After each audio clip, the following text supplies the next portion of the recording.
What's going on, everybody? It's your boy PTK Blam back in the building with another episode of the Shop Podcast. We are back another awesome, amazing Saturday evening. Shout out to everybody watching live right now. Appreciate everybody in the chat.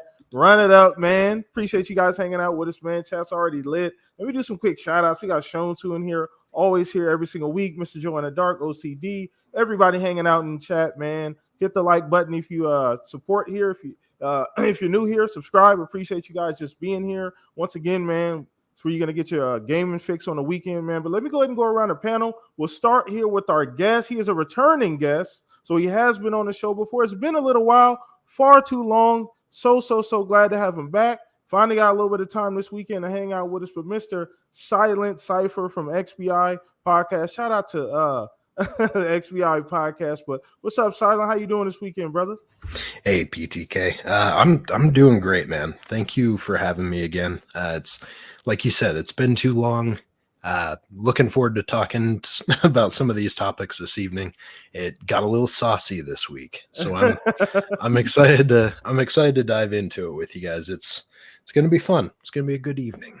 So, and we glad to have you here. Oh, not a problem, brother. Anytime, it's my pleasure. And once again, you know what to do, chat. Anytime we have a guest on here, because they take their time to come hang out with us and give us great content, just hang out with us, give us this content. We go and support them. Please do that. Down in the description below, all that information down there. Please go support XBI Podcast as well as Silent Cypher. Once again, brother, thank you for hanging out with us, man. And once again, chat, shout out to you, Ray, Andrew in the chat. What's up, fellas? Hanging out with us. Everybody, man, thank you guys for hanging out. And then let's go ahead and get to my two compadres here. We got Mr. Fuzzy Belvedere. How you doing today, Fuzz?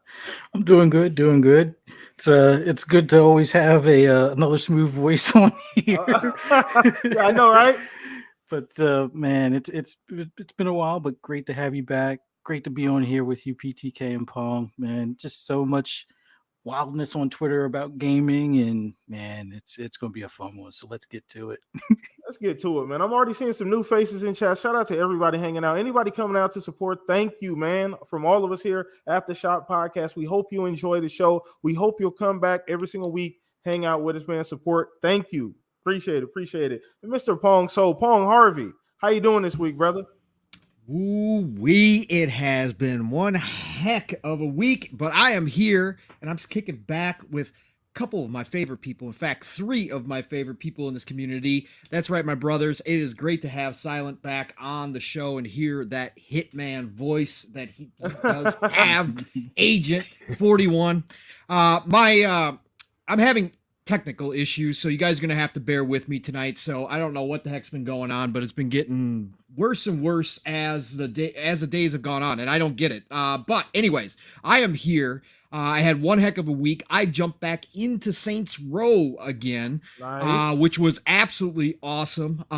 Because everybody's been talking about the new Saints Row. I'm not high on it at all, but then Xbox went ahead and dropped Saints Row 2 into gold, and I already had it, so I was like, you know what, let's download that again. So I downloaded it, and then I was playing that, having a really good time, and then they put up the Saints Row sale, and I've passed on Saints Row the Third Remastered a bunch of different times, and this time for $10 I was like, yeah, I got $10. I got $10 in Microsoft points. Let's go. Let's do this. So I picked up Saints Row the Third Remastered, and I've been rocking out on that. It's been a blast. So great show tonight. Hopefully I can get through it, and we got some great topics. Let's get down to it, PTK. Man, let's get down to it. Shout out to chat, man. Appreciate everybody. Six Slayer hanging out. General Spartan, everybody hanging out with us, man. We packing a house out tonight. Once again, retweet the link. Let everybody know the Shop Podcast is live. We do this every single Saturday. We turn up here, pull up on us, hang out, kick your feet up. This is what we do, man. So let's go ahead and we'll just go ahead and dive right into the topics, man. Once again, appreciate the support.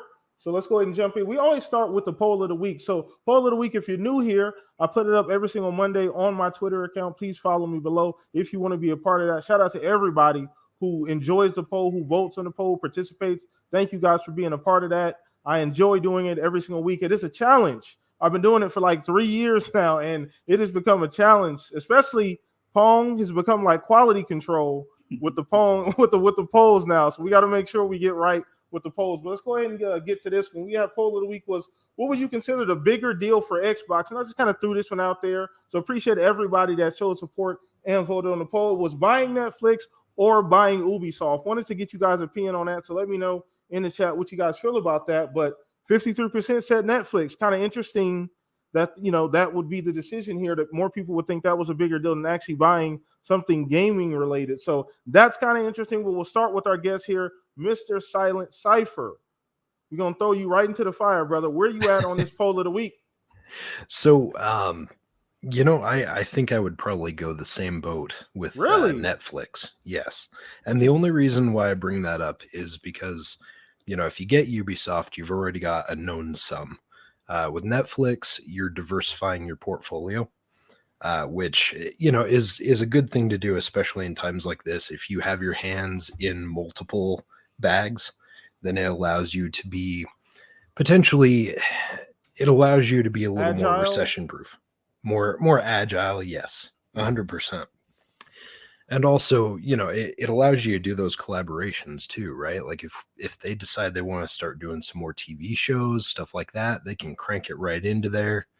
I don't know. I mean, for me, it just seems like it'd be a more interesting acquisition at this point. Okay. No, that makes sense too. Interesting is a good word. And once again, chat, let me know how you feel about this poll of the week, man. Once again, we do these things every week. Follow me on Twitter. But how you guys feel about this? Let me know down in chat. Netflix or Ubisoft? Once again, I do get your point, Silent. I want to kind of throw a curveball at you when it comes to this actual poll of the week. So in saying Netflix, how do you think that would show itself, or how do you think that would lend itself to the gaming side? Obviously, Microsoft, Xbox, you think they would, how would they benefit from that as far as Netflix? Oh, man, I don't know. I mean, you look at Netflix, they have kind of dipped their toes into providing games and stuff, right? So I guess there's options where you could do cross collab on that. You could make it another point of contact for them where they could actually get their games out to a broader audience, right? Like if you don't have a Samsung TV that has the Xbox app or, Game Pass app or whatever, for example, well, you probably have one that has Netflix, right? So there's always a possibility maybe they could dip stuff into there instead, and then you could get access to it that way or on your computer or whatever. So maybe it allows for them to have more points of contact with their gaming content. Okay. No, that's an interesting idea as well. I always thought the reverse as far as Netflix and Xbox, as far as maybe getting, licenses for games, things like Stranger Things, being able to make those exclusively to Xbox. Those are always interesting to kind of consider as well. But I didn't even think about with the idea that you posed. Once again, chat, let us know how you guys feel about this, Netflix or Ubisoft. Which one will be more interesting for Xbox? So we're gonna turn this over to our panel mates here. I'm gonna let them run amok on this. We'll start with you, Pong, on this one, brother. Which one would be more interesting, and which one did you vote for? All right, so let's see here. Again, here you go with your adjectives, PTK. Bigger. What do you mean by bigger, sir? You have to explain this stuff because you could look at that from a couple different angles. Listen, Ubisoft would be gigantic, just literally in size, because they would double again what they just did, assuming that the Activision Blizzard deal goes through. You're talking about adding 20,000 employees plus to that gaming division. You're talking about a ton of talent. Yes, they've lost a lot of talent, but they still have a ridiculous amount of talent just in sheer numbers.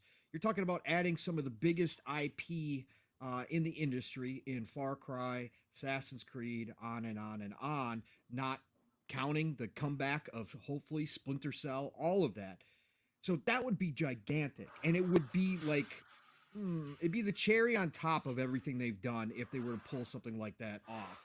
However, looking at Netflix, I went with Netflix because I took bigger as overall.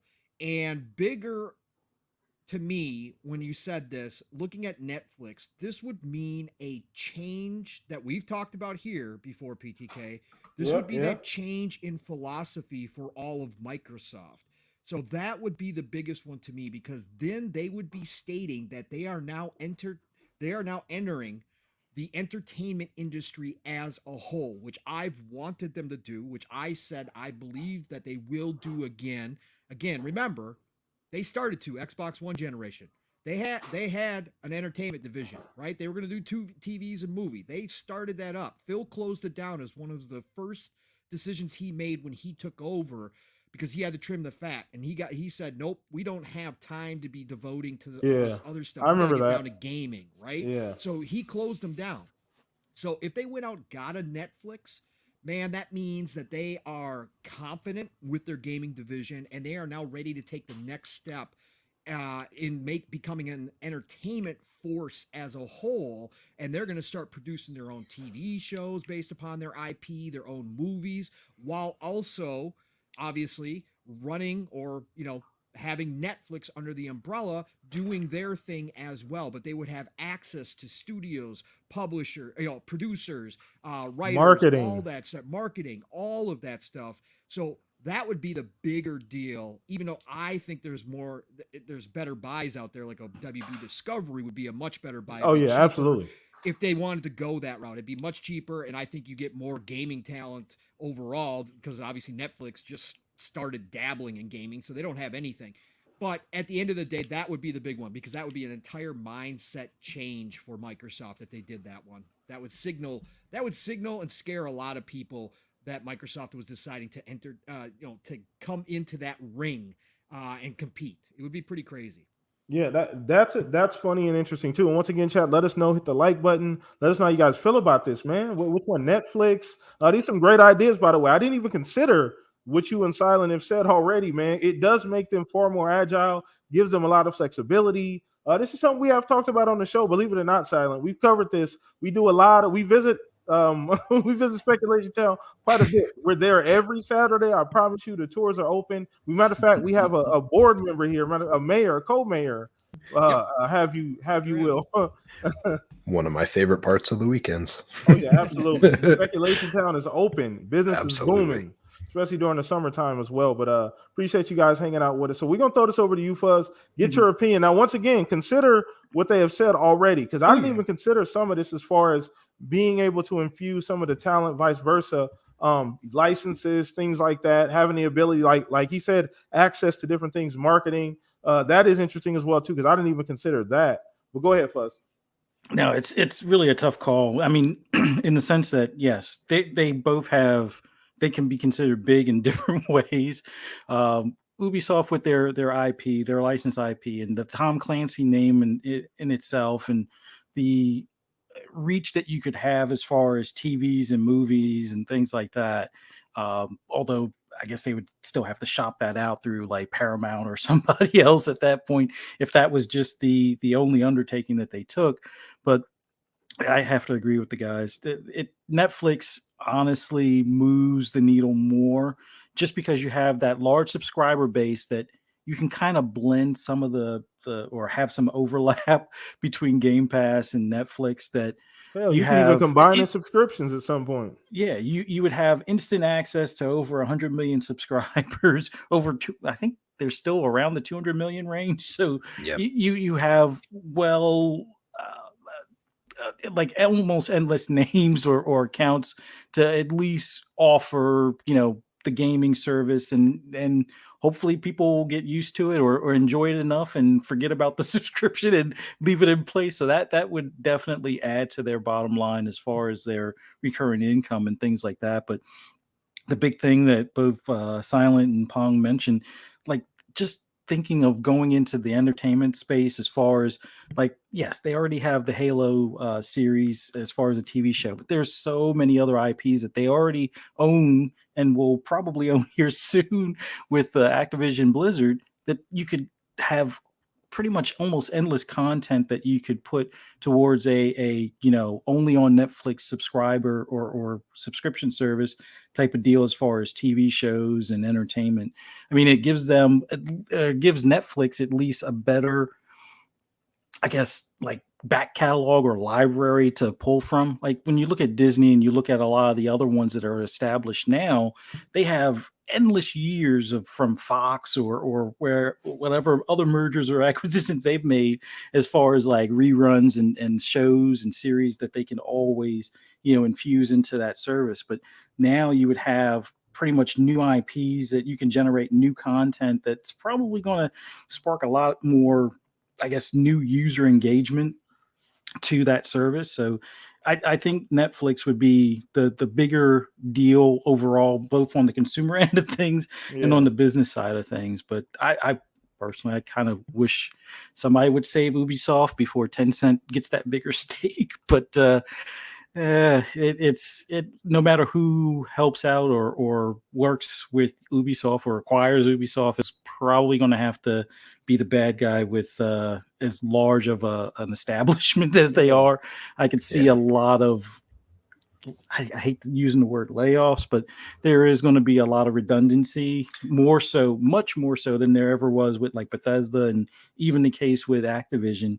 And I just fear what that would look like as far as the news articles and so forth going forward. But if anything, hopefully they either find their way some sort of way, or at least find an investor that can keep them afloat and get them on the right path without having to, chop off legs and arms type of thing. But that's all I got. Okay. Now, once again, Chad, we just getting warmed up. Great breakdown, fellas. Already just warming up. Appreciate everybody in the chat. Thank you. Blue, Ashtray, stop the frauding. We're not doing the frauding. Cut it out. But great idea, Blue. Appreciate you. You said Gears show on Netflix. That's what Fuzz was talking about, right? I believe that's what you were talking about as far as being able to. Go ahead. Quick question, gentlemen. What's the top tier of Netflix now? I don't subscribe anymore. So what's the top tier? It's like 20 something. It's about 20, right around there. It's right around $20. Can you imagine if they did buy Netflix and then threw a package deal for $25? You get Game Pass Ultimate plus Netflix. Dude, if you did that, the internet would implode and the service would get so laggy. Oh, imagine though, that would be so incredible to move. It'd be great. Numbers, and then to have another tier for the Game Pass family plan that's coming as well to include Netflix, where you could share that with up to 5 people. Listen, that would move freaking numbers. Holy dude. Oh yeah. I think I'd argue that some folks would come out of the woodwork and start complaining that was a monopoly. Monopoly. I already knew you was going to take it there. I was already on the same path. So yeah, I do agree that would raise. Depending on how close this Activision Bethesda thing is, I don't know if but that definitely would raise a lot of, I won't say red flags, but a lot of people would kind of take notice of something like that if it did happen. But once again, it does make them extremely agile. I love the idea of being able to balance IPs, Halo moving over to Netflix possibly. I don't know how long that deal is with Paramount, but God damn it, you instantly got 200 million, access to 200 million people. I don't think Xbox at that point would care too much about how long that they had left on that deal with Paramount. We're going to pay that thing off early. Yeah. So buy a year of Game Pass Ultimate and Netflix and get a Series S for $100. Killing me, man. Yeah. No, I think at that point it would be Amazon, Apple, and Disney and a few others lined up. Like they're taking advantage of us. It's not fair. I mean, you think Sony complaining about Call of Duty was something? Yeah. To see Amazon and Apple cry. And that's a great segue. Go ahead, Silent. Oh, sorry. I was just gonna say, that would definitely that would change things up a little bit. It would definitely increase the competition that we see, right? Like if something like that passed through, that would be on a whole different scale. It would just be ridiculous. Yeah. Yeah. I don't even know if that would be. Do you think that would be more scrutinized than the Activision deal? No. I don't think it should. I don't think it would, just in the fact that because it's two different forms of entertainment. Yes, you're diversifying the portfolio, you're shifting the focus a little bit, so maybe you're not getting slammed as much for the fact that you're taking out all of the local competition, right? You're shifting to a different market.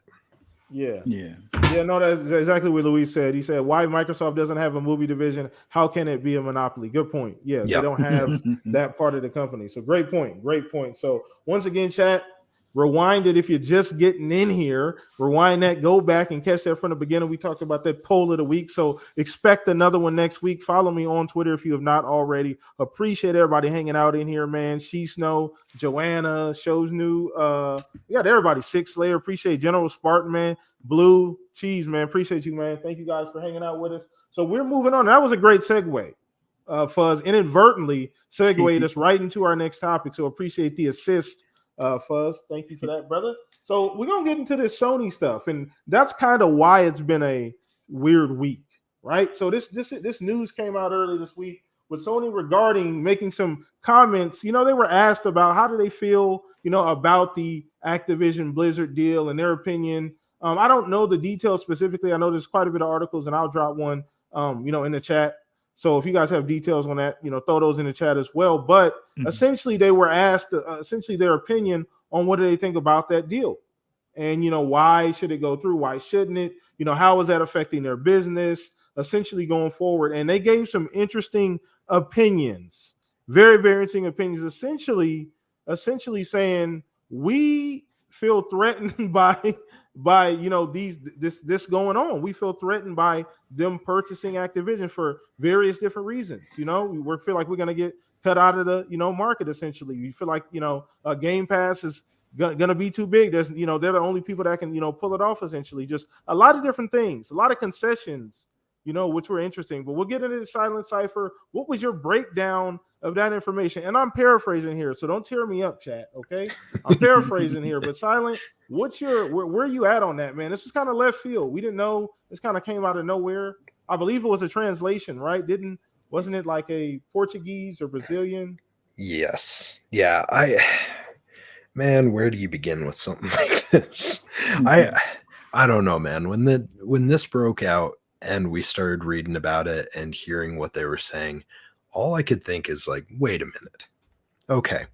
We're gonna go back in the way back time machine, because you know this is ancient history that the competitor did something like that.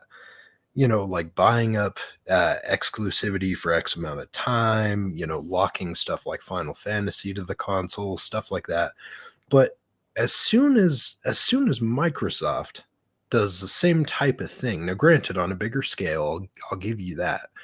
But as soon as they do the same thing, oh, it's a double standard. We can do it, but you're not allowed to do this. This is anti-consumer. This is not okay. All I wanted to say the whole time I was reading or listening to podcasts at that time when it came out is just all I could think is like, just shut up. I'm sorry, but it just sounds so whiny. Like there's just a lot of complaint in there, and it feels like, you know, it's like, you know why they're doing it. You understand what's behind it. It just, the optics of it are gross. I like, that's the only word I can come up with, really, is just, it's gross. So like, I agree with you, Silent, and not to cut you off, I do apologize. No, you're good. But the optics, the idea that they feel so threatened by Game Pass while still creating a Game Pass like service themselves, is extremely interesting to me. That you would feel that way while you're trying to build a Game Pass like service yourself. Not that it's 1-to-1, because it isn't, but a similar enough service. So it's kind of odd that they would have that opinion.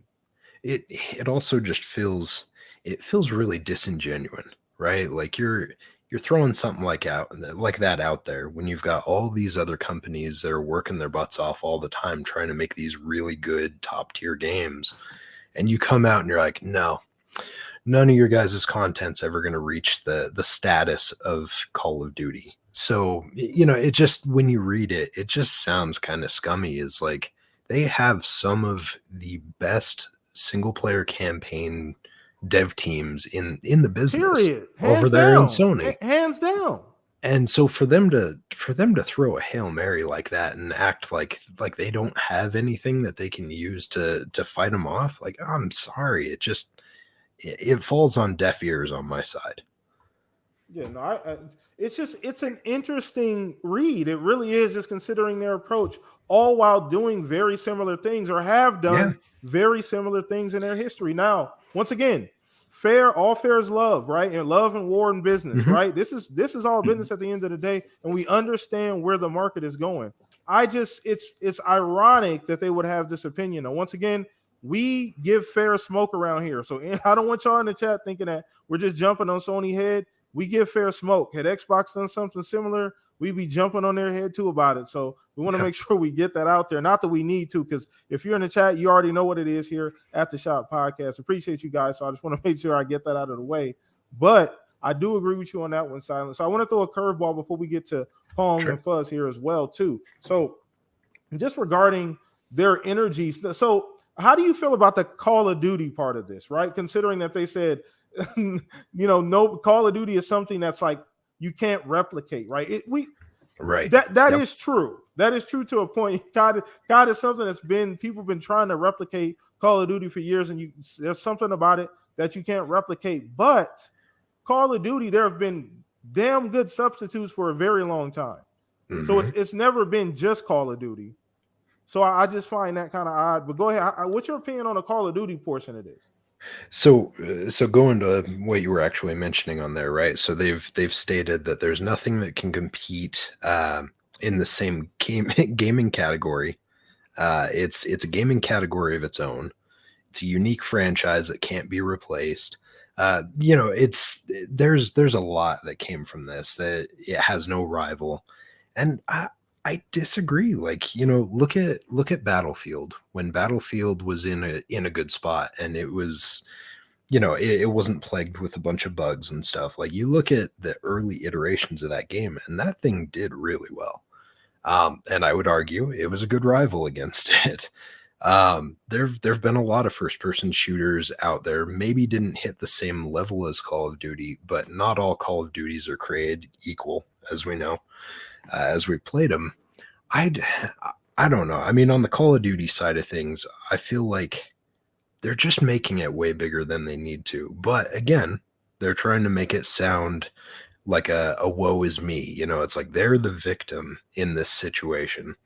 Disregard everything, that happened in the past. Everyone, have selective memory, so you don't remember when they did this.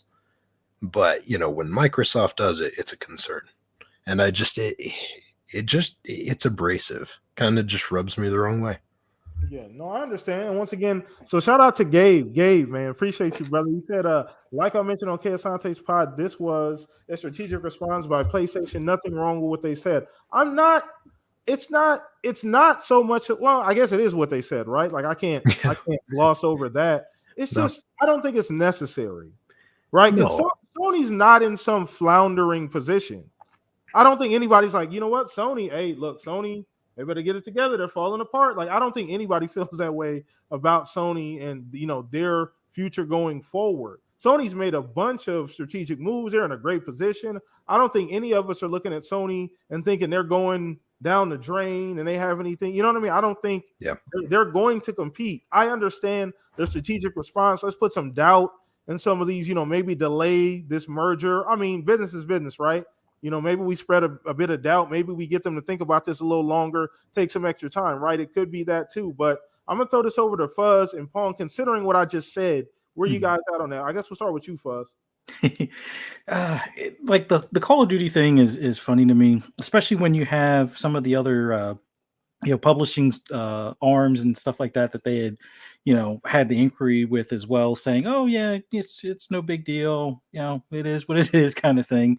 And you've had games like PUBG do extremely well. You've had Battlefield do extremely well, although more recently it seems like when they had their best chance to kind of stomp on Call of Duty, they kind of stumbled out the gate. Fumbled. But it's just weird. And yes, it's business posturing, I guess, is about the best way to put it for Sony, as far as trying to protect their best interests. But it just comes across as like the kid crying wolf kind of thing, when they were the ones that were famous for the exclusive deals as far as marketing and exclusive maps, exclusive power-ups and whatnot over these past few years. Like, And to even mention the concern of, oh well, it could influence the console purchase of that that's their territory, that's where they live, that's the whole reason why this previous generation they swooped in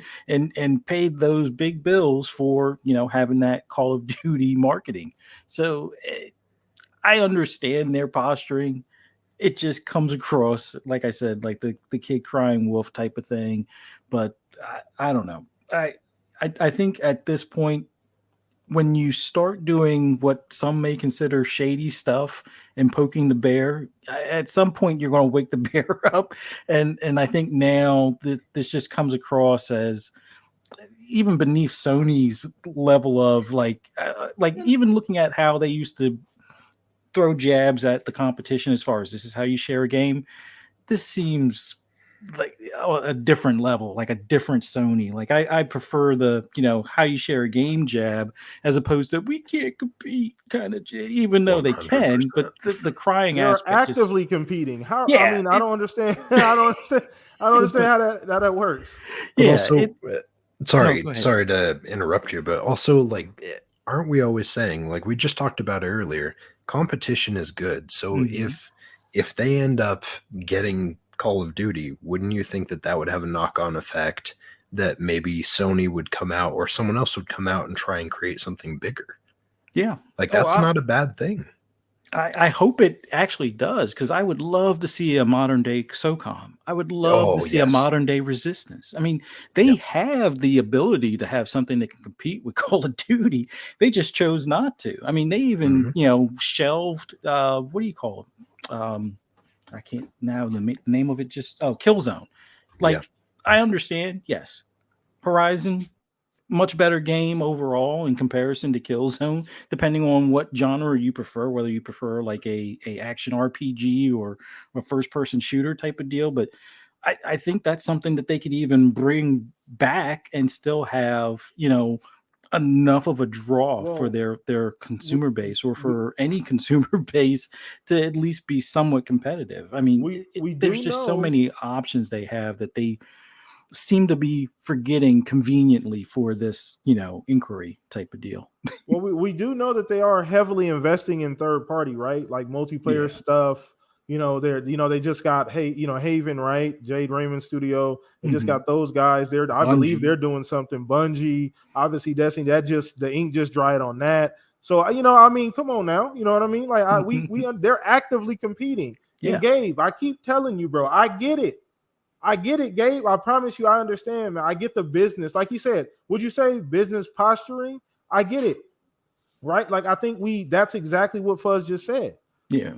I don't think, I mean, and once again, I don't, what do you say? Being petty or sounding like, where did it go? Well, What they do you say? they definitely sound like they're crying wolf, but it's like I said earlier, it's that posturing that just comes across like bad for like from an optic standpoint compared to how they used to come across. Like they're the like when they just did the messaging immediately after the Activision deal was announced, like, oh, we expect Microsoft to honor all contracts.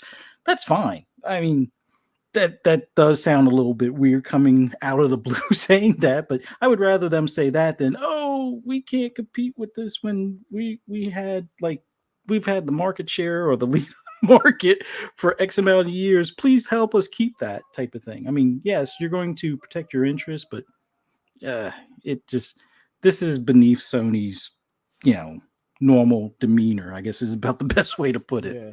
Yeah. Okay. And I think I think Pong will elaborate on that here. But Pong, we gonna throw this over to you, man. Where are you at on this? Once again, this was kind of out of nowhere. I didn't honestly when I first saw, I didn't think it was true. Because right, like we get stuff like this and it's always like misinterpreted or it's not even real, but obviously this turns out to be accurate. And so where you at, man?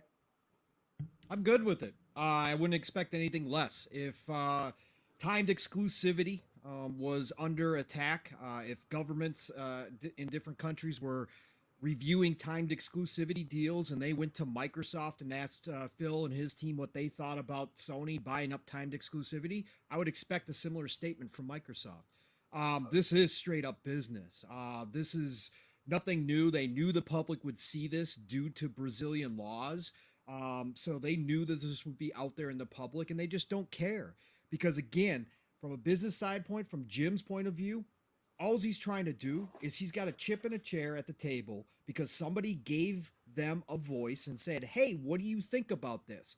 And of course, being the main competitor, they're not going to just go, yeah, no, this is great. Go for it. Do it. They're not going to do that. So did they get dramatic in some of what they said? Of course they did. Of course they did. Some embellishment. Yeah, they're going to play it up. Listen, the bully doesn't like getting bullied back. And right now, the bully who ran amok in the industry for decades upon decades and created all the rules now finds himself in a brand new arena with one of those victims coming back who now has daddy's bank account with them and has been taking some jujitsu lessons, some taekwondo, and is now pushing back and bodying Sony around because they're now playing a different set of rules. And Sony didn't make these ones. They're used to making the rules. Again, you go all the way back. Sega, right? Sega did a lot of damage to themselves. They were bloodied, right? They had a lot of internal fighting going on, a bunch of stuff. Sony smelled that blood in the water. What did they do?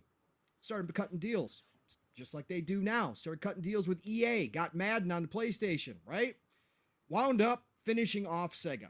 Okay, so again, this is something that Sony's used to doing, but now that Xbox is in this and they've created this whole new set of rules, this whole new game that we're playing with xCloud, with Game Pass, with going after 2 billion, 3 billion customers, no longer happy with the console base. Jim Ryan's going to take this position and he's going to turn it and say, we are the victims now, just to try to slow down this momentum. I think you said it, PTK, when you were talking about it. It's just a simple tactic to try to slow it down. Does anybody honestly think the Brazilian government is going to raise their hands and be like, yeah, we don't think this. That's one of Xbox's largest markets. Come on, man. It's never going to happen. But Jim wanted to get it into a public space. He was offered an opportunity to do so. I'm sure even if the FTC and the DOJ did not ask Sony specifically, I'm sure they sent letters. I almost can guarantee you they sent letters saying their opinion on this to try to influence decisions. Straight up business tactics, strategy. And again, if it was timed exclusivity that was under the gun, I would expect Microsoft to do the exact same thing. So to me, this was not Sony scared. It's them being concerned, okay? They are way behind in this new realm, this new industry going forward. They had an opportunity years and years and years ago to actually be the front runners in this. They had PS Now out before Game Pass. They bought Gaikai $300 million. Bought Gaikai $300 million. Brought that up on Living Split Screen this morning. They had the opportunity to be the trailblazers here, but they didn't want to do that. They liked what they were able to dominate with. They liked being comfortable in first place just in console sales and going ahead and selling their first party titles at, $60 and selling more titles than most people except for Nintendo. They were happy with that domination and they didn't want to go change because they didn't need to. Xbox handed them a gift last generation with the stumbles out the gate. So they were fine. They were kind of comfortable, right? It's grasshopper and the ant parable, right? Ants are preparing for winter. Grasshopper's like, I got plenty of time. I don't need to worry. Yeah. The ants keep telling them. And Grasshopper's like, why you keep working? And the ants are like, because winter's coming. We got to get prepared. And Grasshopper's like, nah, we got plenty of time. Stop working. Just chill out. Relax. We're good. Next thing you know, the snow's coming. Grasshopper doesn't have any food. Ants got all the food. That's what's happening to Sony right now in a lot of different ways. They had the opportunity. They decided not to do it. Xbox came up with it was a brand new idea, but they decided when Phil convinced Satya, he had to convince him in a certain way. And that way was to wrap up the Azure servers in with Xbox so that they were synonymous with each other. So therefore, Satya saw the investment was going to pay off in the pillar of Microsoft, one of the pillars of Microsoft in the Azure servers. He knew that Xbox would push those Azure servers even further. So that's what Phil did. Phil sold them. Came out with Game Pass, xCloud, started actually working and pouring in millions of dollars in the back end, all the structure, all the infrastructure that goes into that. They did all that. And now what? They're prepared for winter. because now the tides are changing. Now they're the ones who have all the food. Sony is trying to catch up. They're doing their thing. I've talked about this before. It's my firm belief that Jim is fighting against the Sony board. And he's got to convince them that this is the future, that they can't keep playing the same game when everybody else is taking their balls and move to a different field. They're playing against themselves right now. So now all he's trying to do here is just slow it down a little bit, slow that momentum down, get some type of chance. Again, does anybody think that Brazil is going to stand up and say, yeah, no, we should probably not do this? No, highly doubt it. He's just hoping that somebody out there hears him, right? That's all he's trying to do here. It's not going to work. Deal's going to go through, but they're concerned. Call of Duty is synonymous with PlayStation because of all the marketing deals. They sunk a lot of time, energy, and resources, being money, into getting that partnership with Activision Blizzard to get Call of Duty marketing rights year in, year out. That is now going to evaporate right before their eyes. It is now going to be once again synonymous with Xbox, just like it was in the 360 days when Xbox held the marketing rights. But this time around, there's no chance to ever get the marketing rights back because now they're going to own Call of Duty, that being Xbox. And Sony knows this. That is a crazy consideration, Pong. Just you saying that and it being a real thing, Pong. Are you serious? Yes. Yes. And it is, and it gives, here's another way to look at this too. Sony understands that it gives Microsoft a big, gigantic bargaining chip in any deals that they want to do. Okay? Any deals that they want to do, Microsoft is going to be like, yeah, you still want Call of Duty? Well, guess what? You got to cut down the fees that you take. We're going to cut down our store fees, right? So Microsoft's already talked about that. Satya's been out front saying they're going to start cutting their store fees for all the publishers, right? They want an open marketplace. So what are they going to do? They're going to shoehorn Call of Duty down Sony's throat and say, guess what? You guys want to keep getting Call of Duty? Yeah, we want to put it over there. Don't get us wrong. We're going to put it over on Switch, by the way, Sony, as well. But guess what? In order to do that, you got to start dropping some of those fees you require up front or the cuts that you take because we're not going to pay you that. And what is Sony going to do? Turn it down? No. They're going to take that cut and they're going to get Call of Duty. That's what they're going to do, but they don't want their competitor to have that kind of control over them at all. So that's another way to look at this. You know, the other thing too is they understand the future and they're trying to get their subscription service rolling. They made their counter move to Call of Duty already by going and getting Bungie. Can you imagine had Bungie not outpriced themselves to Microsoft? If the rumors are all true, and we know they're pretty solid rumors that they first went to Microsoft and said, hey, we're looking, you want to take us back again? And then they said the price, and Phil was like, yeah, no, not for that. And, so then they went and found Sony, and Sony's you got a like, coupon? Yeah. You got some type of promo code or something? You got to buy one, get one. Yeah, promo Right, code or exactly. something? But can you imagine had they actually gotten that deal through and then made this purchase, they would have owned Destiny and Call of Duty. Can you imagine Sony's talk then? So what they did was they saw Bungie sitting there. Obviously, Bungie was looking for a home again. Sony's got money to spend, not as much as Microsoft, but they still have some. But then they countered because Destiny is still a huge franchise too. And now that's going to be synonymous with Sony. And they did that in part. They did it for a lot of different reasons. We already know that. They're going to use them to kind of help them with their games as service, all that kind of stuff. But in part, they did that to offset the Call of Duty loss because once Call of Duty can drop into Game Pass, well. Now that's a whole nother level. That's not just marketing rights. That's offering Call of Duty every 1-2 years, however often they launch it, for $15 a month on top of 300-400 games, $10-15 a month, depending on what the level is of Game Pass. So Sony sees that, knows that that is going to be a momentum changer. That is going to shift. It's not going to shift everybody. Not everybody's going to leave PlayStation, but it's going to shift enough people. Then you talk about this Game Pass family plan on top of that. Oh boy.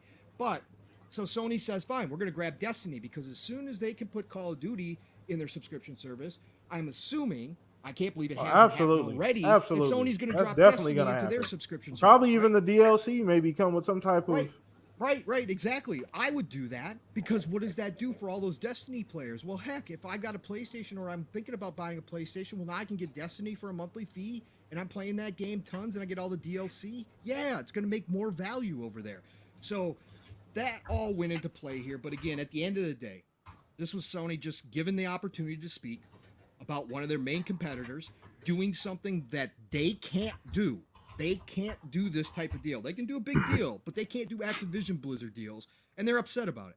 So guess what? They're going to talk and they're going to say some stuff. And it, to a lot of people like you guys, it's going to sound weak. It's going to sound cringy. It's going to sound weak. It's going to sound like they're scared, all that kind of stuff. But they're still going to do because they don't care. Again, they're just trying to slow the train down is all they're trying to do at this point. They're trying to become a little speed bump. It's not going to work, but they're going to try anyways because that's what you do in business. So that's all it was for me. But very interesting, like you guys said, that Sony, knowing this would be public, did use the language they did because they did get really dramatic with there's nobody that can create another. You want to talk about?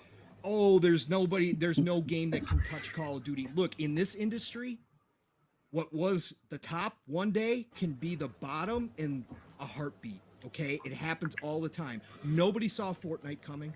Nobody saw PUBG coming. Nope. Nobody saw any of that stuff happening, but it did.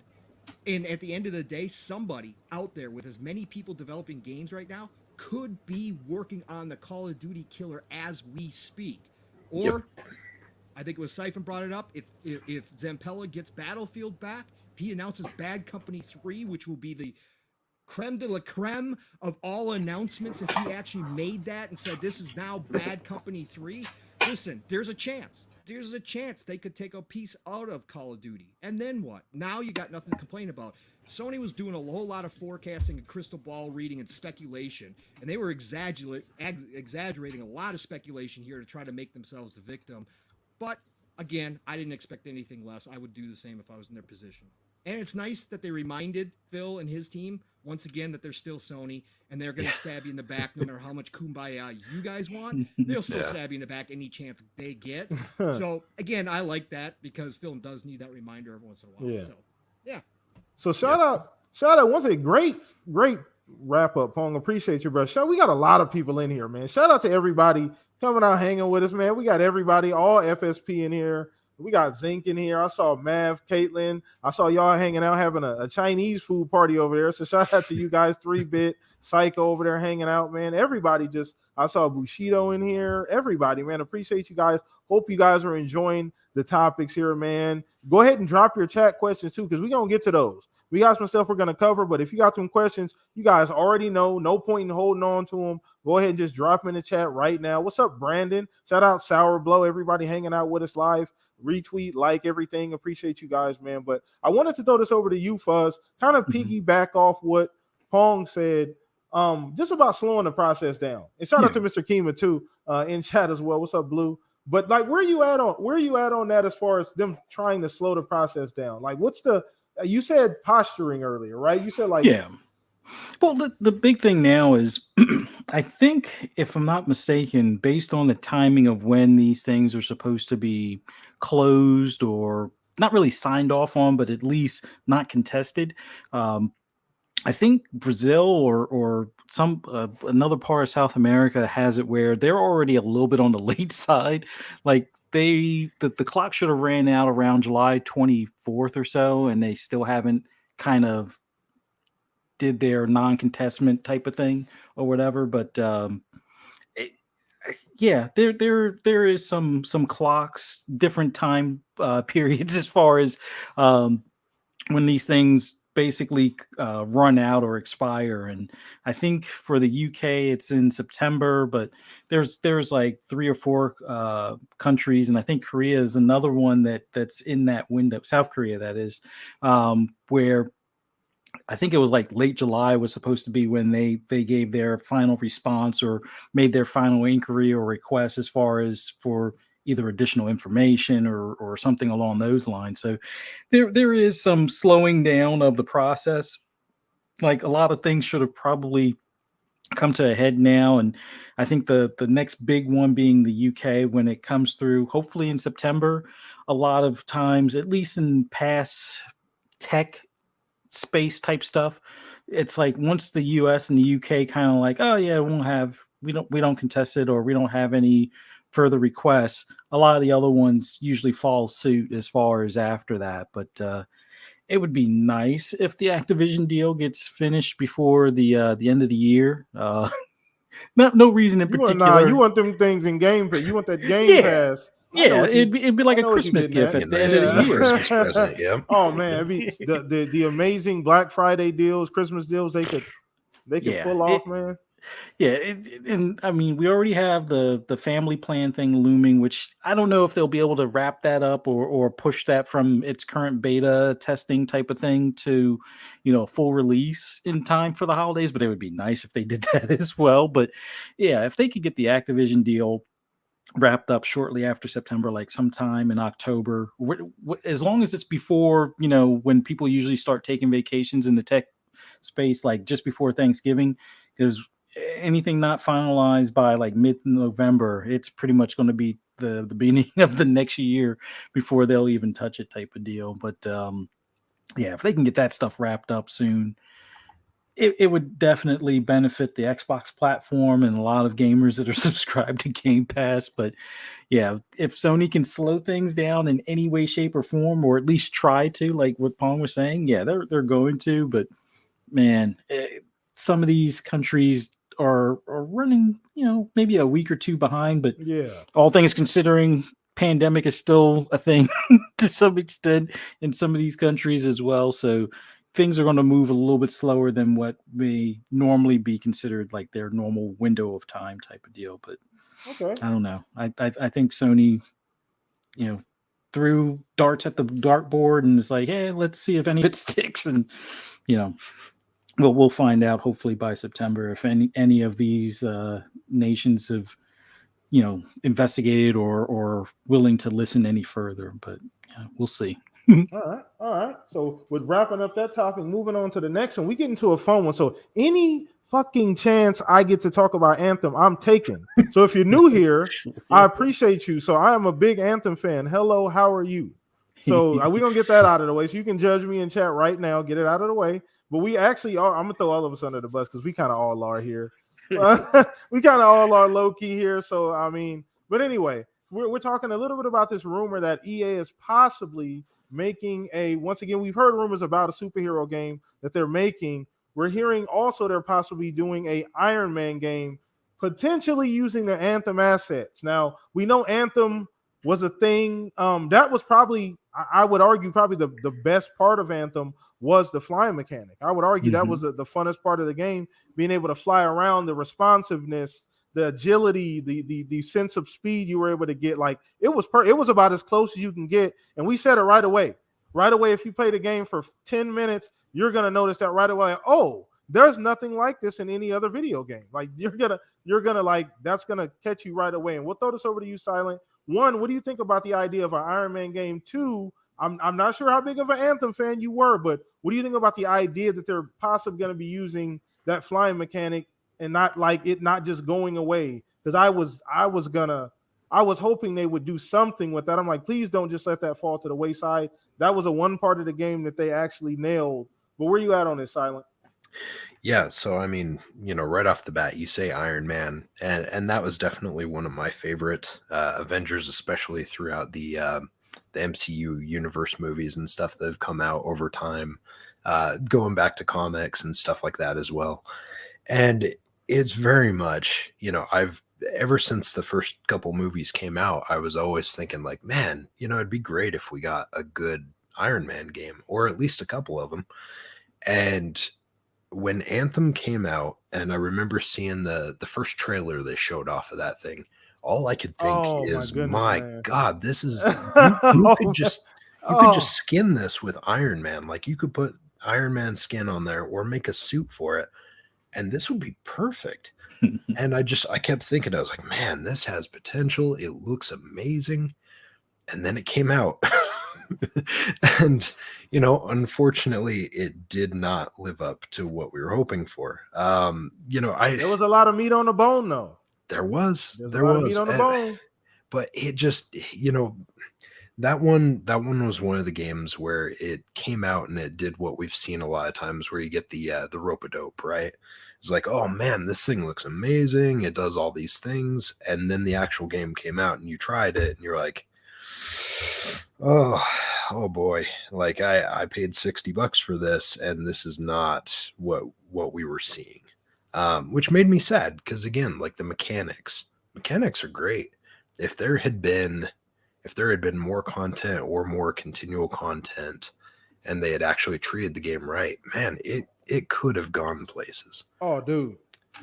Imagine Silent. Imagine had it had the same type of like cadence as like a Destiny. Had they gave it that type of attention. Like we Yes. understand because these type of games, chat. Don't forget, right? These games that your favorite games you play now have all gone through these dry periods. Destiny went through an extremely dry period after Destiny 1 for about a year, as well as after Destiny 2 for about a year, and it's constantly a roller coaster. Same thing with PUBG. Fortnite kind of went through it. So your favorite games went through these lows. So I don't want to hear, oh, it couldn't be revived. You just got to give it some TLC, got to give it some content. A game like that, you have to have content, man. And it didn't. Yeah. It didn't have a roadmap. It didn't have any content.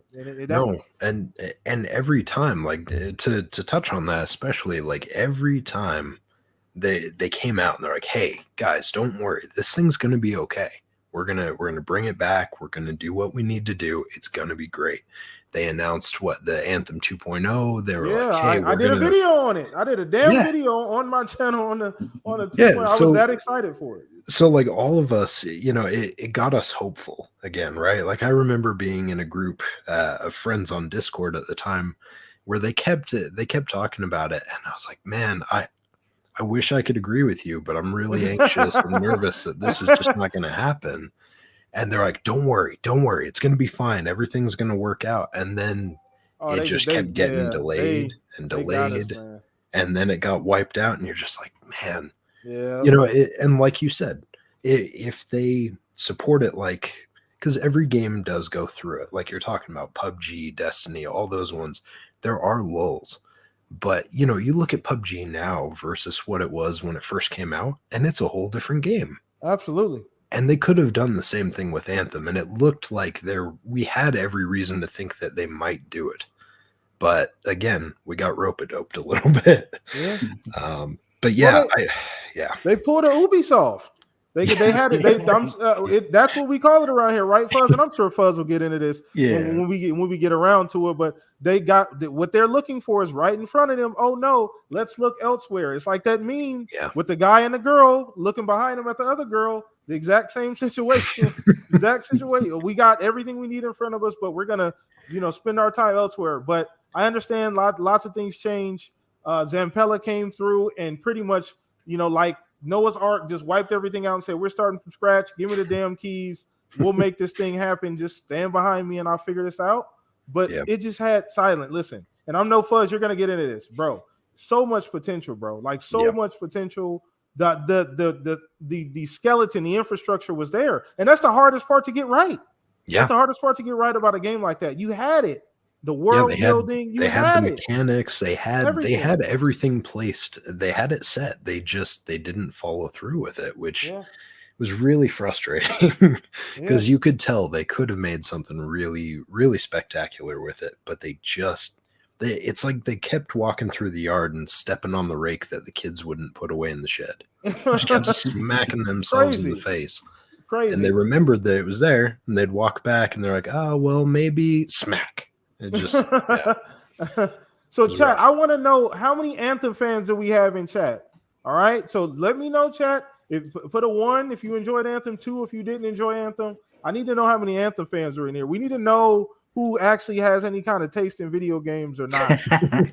I'm just playing. I love all you guys. I'm just playing. But no, just let me know for real. Let me know if you guys were Anthem fans or not. Let us know. 1 if you enjoyed Anthem, 2 if you did not enjoy Anthem. But let's go ahead and throw this over to you, Pong. Get your opinion, man. Like we've talked about this, and I hope this is true. This Iron Man thing for one, right? Disregard Anthem for a second. I hope we just do get an Iron Man. Iron Man hasn't had a game, has he? Yeah. Has he? 360 game? Yeah. See, that's how much I don't remember it. Yeah. It was forgettable. Yeah.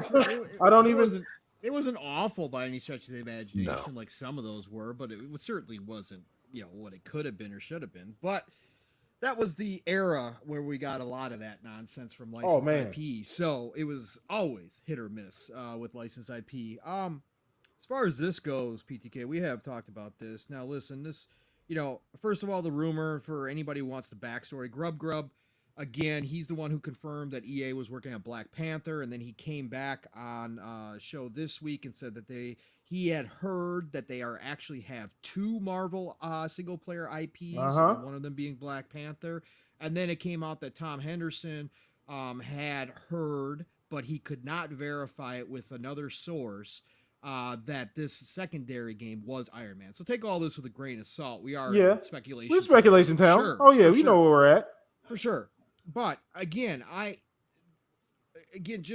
we've all talked about this. When we all saw Anthem, that's the first thing that most people thought of instantaneously was Iron Man. That's the first thing. It's one of the greatest land to air, back to land mechanics that I've ever experienced in a game. Easily. Especially when you played it for a while, it became like second nature. And you didn't even think about it anymore when you were moving from spot to spot. It was just a fantastic mechanic, and there was so much good in Anthem that, again, that was another one of the EA fumbles that once again they forced a developer to push out a game that was not ready, and they did it to, unfortunately, a dev who has one of the greatest names legacy-wise in the industry, even if they aren't the same dev team anymore, in BioWare, and they tarnished BioWare as well. And that's the most disappointing thing. But let's say that this Iron Man rumor is true, and this is the second game they're working on. And let's also somehow, some way, dig deep down inside of us and find some faith in EA that they are going to get this IP or already have this IP, and they looked over and said, yeah, we think Anthem was a lot like Iron Man 2. We're going to use those mechanics. Now, let's hope that's Is that the too case. Logical? Is that too? Are we being too? Wait, we got to take a step back, Pong. Chat, are we being too logical? Is that? Let us know, chat. Is that too logical to think that EA is just going to do that? My fear is they try to go back and again redesign the wheel that is already perfect, and that's my problem with this. Is it's EA. So, but again, let's go back and let's just assume the best here, okay? If we assume the best, and they actually do go back and reuse the Anthem assets for something, which honestly they should, for how much time was put into that, there is no reason why you would just let that collect dust at this point when you have the perfect IP to drop into that. Sure, they would have to change up the world, have to change up the enemies, make it all Iron Man, all that kind of stuff. But your core mechanics, even most of the powers, fit into Iron Man, and it won't take a whole lot of work to get those up and running. Now, the one thing Steel did bring up is that there is some melee to Iron Man, and the melee combat in Anthem was pretty non-existent. There was some in there, but not. Well, you had a class that was more melee oriented, more melee based. But but Iron, and that was I can't the remember the class anymore, but the Fuzz played this was Fuzz. Yeah. You played what the hell? I always called it the Corvette because it was like the lightweight. Yeah, it was like the lightweight fast class. Yeah, I can't even think of the damn agile, name. Right? So they would have to add a little weight to that melee, and they would have to go look at some Iron Man stuff and try to figure out how to implement that. But at the end of the day, the core basics are all there for them just to work on this Iron Man game and make it probably the best damn Iron Man game we've ever seen. And that's what excites me, even as somebody who's not big into superhero games. It still excites me, the fact that we have the potential, if this is all real and true, that we have the potential from a major publisher like EA to have one of the best damn Iron Man games ever made, or just period, one of the best damn versions of Iron Man in a video game of all time, simply because they already have a lot of it pre-built for them. So I think that it was called the Ranger, by the way. Shout out to Bushido. Thank you for that, Ranger. There we go. Yeah. So again, I think this is. Oh no, Interceptor. Oh, I'm sorry. It was Interceptor. Ranger was the kind of the all around one. My bad. Yeah. Interceptor was the one. My bad. But shout out to Blue. That's right. Yeah, shout out to Blue. So again, it's exciting to me. I hope it's all true. I hope that we aren't being too logical here. That EA has found some common sense in all their mistakes that they've made. Again, Battlefield 2042 shows that they haven't.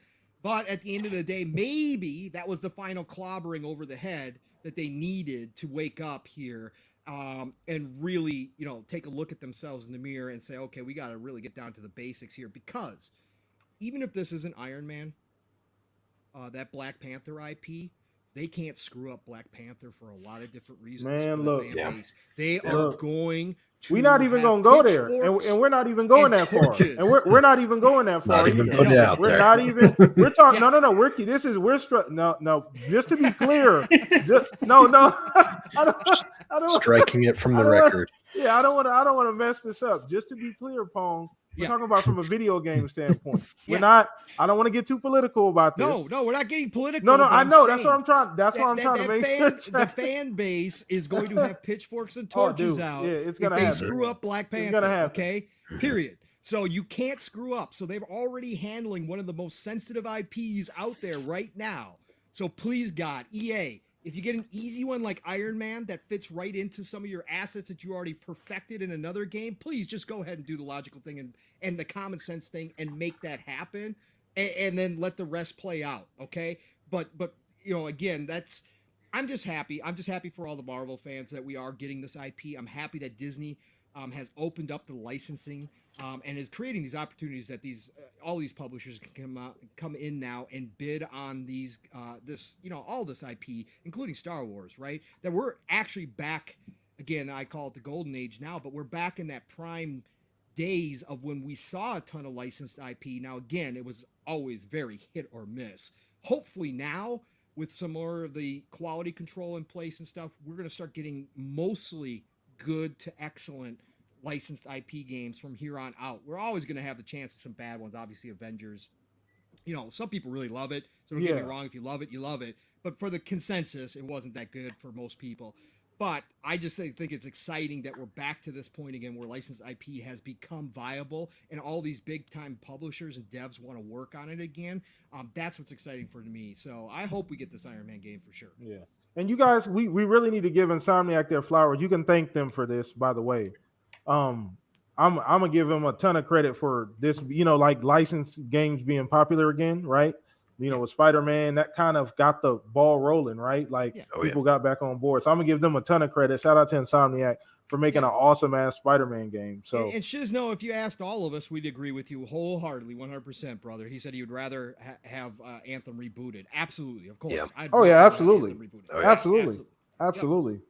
Absolutely. So it is now time for you guys to take over the show. If you're new here, hi, how you doing, by the way? Oh, shoot, my bad. I'm jumping the gun. Go ahead, Fuzz. Go ahead, get your shit. Well, there really isn't much that I could add to it.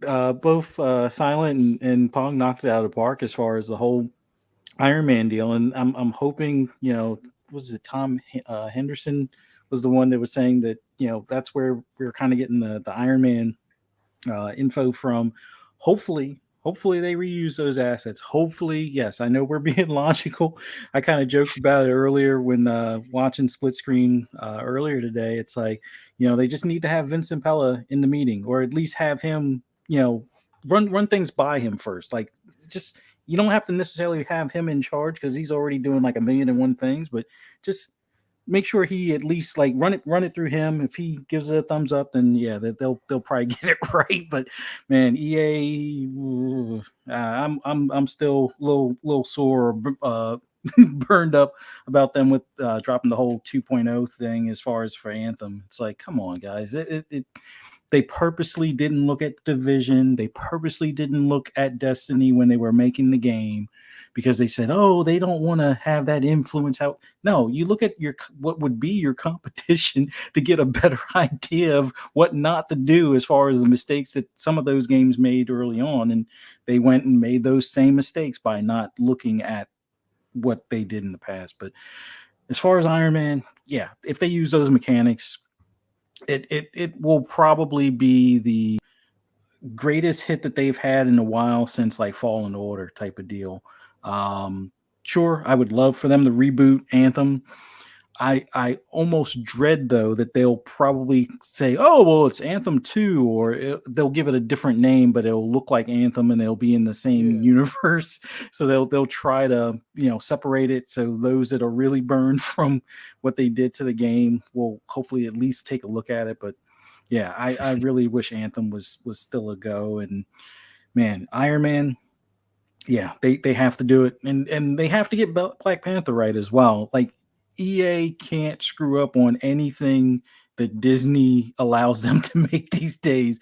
They're pretty much they were the ones originally responsible for Disney kind of pulling back on some of the IP stuff with the way they handle Battlefront in the initial launches with their microtransactions and stuff, but they eventually fix those games and make them much better as far as not a pay to win kind of thing or endless unlocks for top tier characters and whatnot. But man, EA can't go wrong if they use Anthem assets for Iron Man. And fingers crossed they get it right. I'm not going to jinx anything. I just I'll be anxious to play it when I see it, kind of thing, and we'll go from there. No, I agree 100%. So I mean, I'd love to see any type of reboot version of Anthem, any type of Anthem in any form. I'd love to see it because it looked like they had started doing something possibly. With Anthem 2.0, we saw just the kind of inklings of what some new ideas and kind of reworks of the core game to get people to maybe come back and it'd be more desirable to play. So I super want to see where they were going. It was very interesting, the little bit of information we got. So that being thrown into like an Iron Man game, I love it. Like I said, I'm all for it. I think a majority, and I shout out to everybody who put up the ones in chat. You guys are winners, by the way. Everybody who loves Anthem is a winner, by the way. So, but yeah. So you guys can go ahead and drop your questions in chat. We're gonna take the questions. I think some people dropped some way earlier. Give me a second. Chat's been crazy. Shout out to everybody too. Hit the like button if you're enjoying the Shop Podcast 264 today. If you have not subbed, please do so. Thank you. Appreciate you guys already. But let me go back and go ahead and drop you guys questions in chat. We're gonna grab as many as we can. I do want to get to something while we're waiting, while I'm scrolling here back in chat. I do want to talk a little bit about this family plan that we've been kind of tipped off about. And I kind of want to get the panel and chats the temperature on this family plan. So one, the value of family plan, the idea $25, right? The idea we've been talking about this for a while. Now we didn't talk about price points much because I don't think we had a general idea, but he's seeing $25. I've been hearing a lot of people saying that might be like a loss for Xbox, but I think I might have a different opinion. But I want to hear you guys first. We'll start with you, Silent. On the family pass, man, what did it kind of fall in line with your idea of how like they would work family pass, or where you at on that? Yeah, I think everything that we've heard so far based on that preview that they're doing, it matches up really close to kind of what I was hoping for, at least. I was afraid I was going to be too optimistic and find out that it was quite a bit more. $25 though. I mean, come on. $25 for what? It's total of 4 people, right? Yeah, I think total of 5. Five. Oh, that's right. It's you and 4 additional. That's right. So 25 for a total of 5. Like that's nuts. And the thing is, the only restriction right now at this point, as far as like the locationing, is it has to be in the same country as you. So that's amazing. Like I think that's great, honestly. And as I'm a dad of 2 kids that do like to play a lot of games, it helps me out a ton too, because it's really annoying when I can't even play games myself because they're hogging up the Xboxes using my profile or, whatever. So I'm excited about that. I think the news we've seen so far is great. And if it sticks to what we've seen so far, like Game Pass was already the killer deal, right? Like it was the best deal in gaming. And easily $25 for 5 access points for that. It's stupid simple math. I mean, anyone who has it and has a couple kids, like they will be on that service.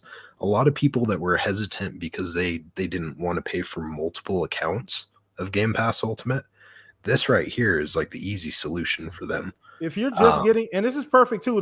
But sorry to cut you off, but No, you're I good. think this is perfect too as far as the timing. You know what I mean? Like anybody getting a new Xbox or going to be within the next 12 months is probably going to be able to take advantage of this Family Pass at some point, right? Within the next, I'd say 12 months. So I think the 100%. timing is, I think starting to talk about it and stuff starting to come out now is super good as far as the timing and it lining up with everything supposed to be happening in 2023 on the game side of things.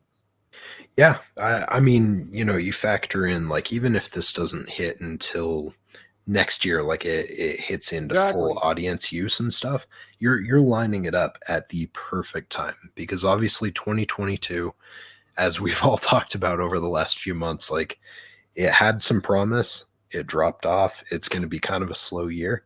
But man, if you have this lined up and you have it ready to go, everything set up, all the ducks in a row, no issues, and you start having all those big bangers hitting like back to back and also having the Family Pass available, like, that number of Game Pass Ultimate subscriptions is going to skyrocket over the next year.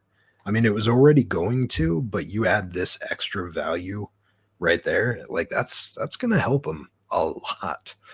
So, Yeah. Yeah. And it's another thing that the competition can't necessarily offer right now. yes, yes, If we're being told once again, chat, we're fair here. Welcome to the Shop Podcast. This is what we do. We're fair here across the board. It's a feather in the cap. It's something yeah, that Sony just can't pull off right now. Now, once again, and I'm saying that in jest. I don't know truly if they can't, but I don't, if they're barely putting the service together, I just don't foresee that being on the list right now. yeah, I think, I mean, obviously I'm going to sound like a broken record as I keep saying some of these things, but like we talked about earlier, is competition is good. So in hopes, like I'm hoping that this ends up meaning that Sony approaches it more aggressively. Like if they see something like this, they have to react. So the hope would be that as we move forward, we see them getting more aggressive with their offerings, maybe day and date, maybe other options like making it so you've got a couple people that can access it besides yours as well.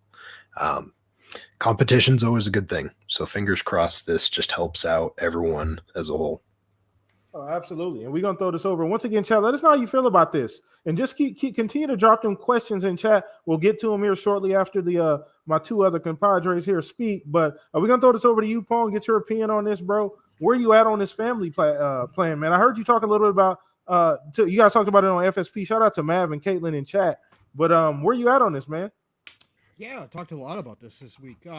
This is huge. This is domination move right here. This is game set and match type move for Xbox at the end of the day. And I'm not talking about again Sony going out of business or whatever the case may be, but I'm talking about putting themselves so far ahead that it's pretty much just going to be, hey, Sony, you're just going to be in second place this entire time when it comes to subscription services because there's just no way that anybody could match this kind of deal.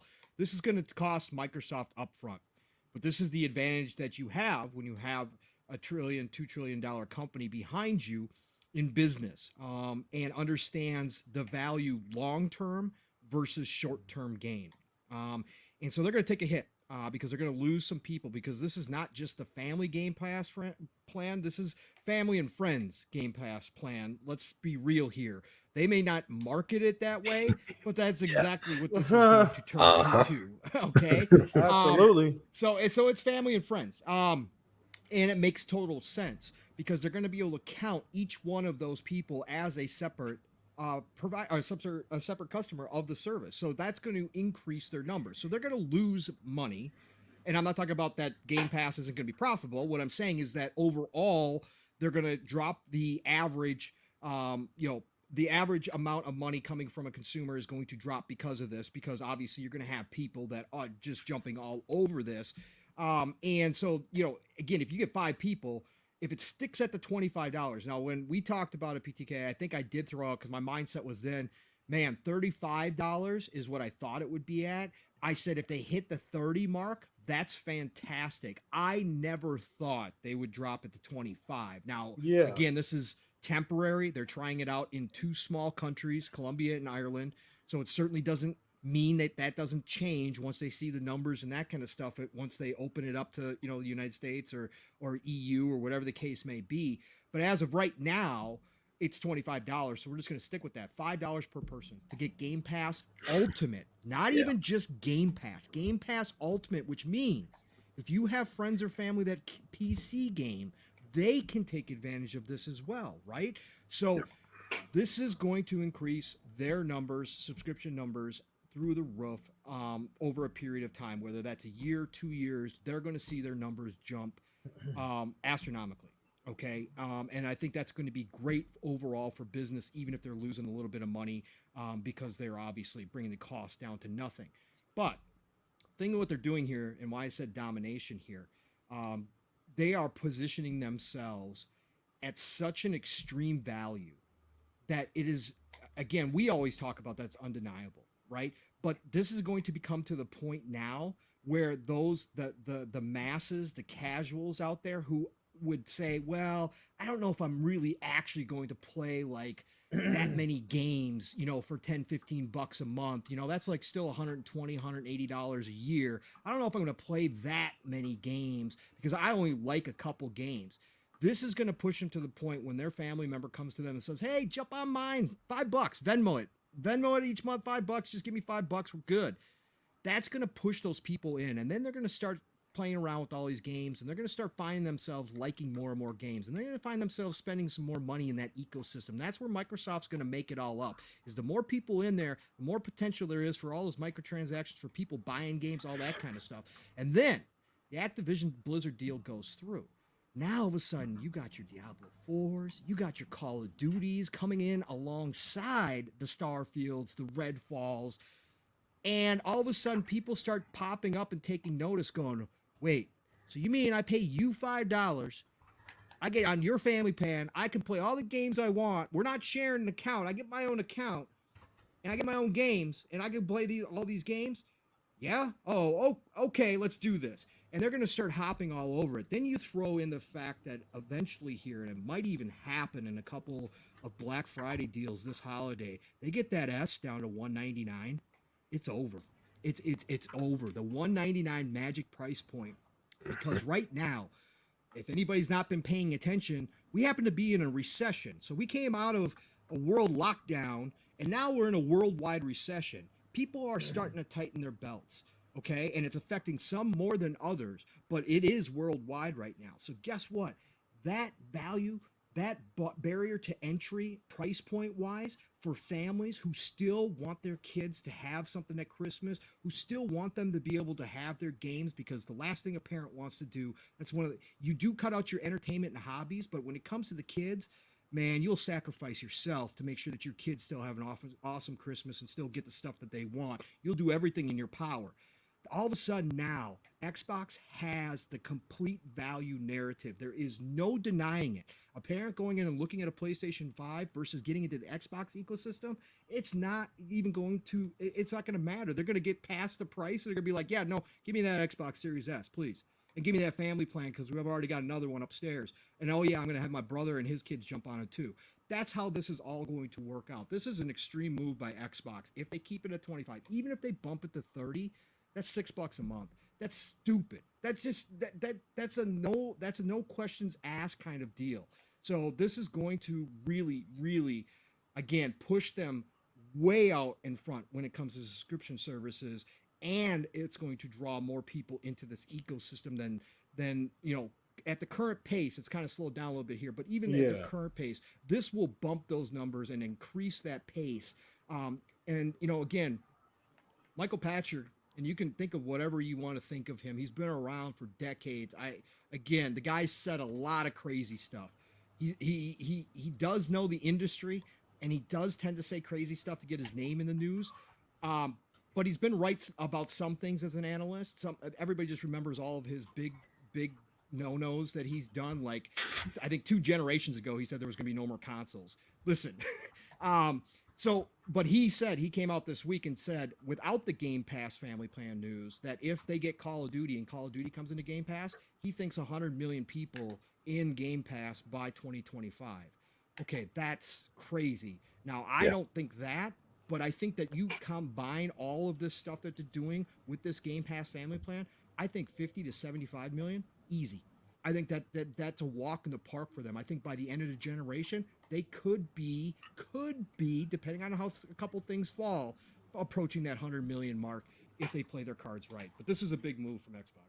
Yeah, this is huge. And before we go any further, I want to make sure we give a shout out to the donation here. OGTK Cole, shout out to you, brother. $5 donation here. He said, "Great show as always, guys. Keep up the great work." Fuzzy, what up? Hope all is well. Hope all is well with you. Fuzz got the quick shout out there, brother.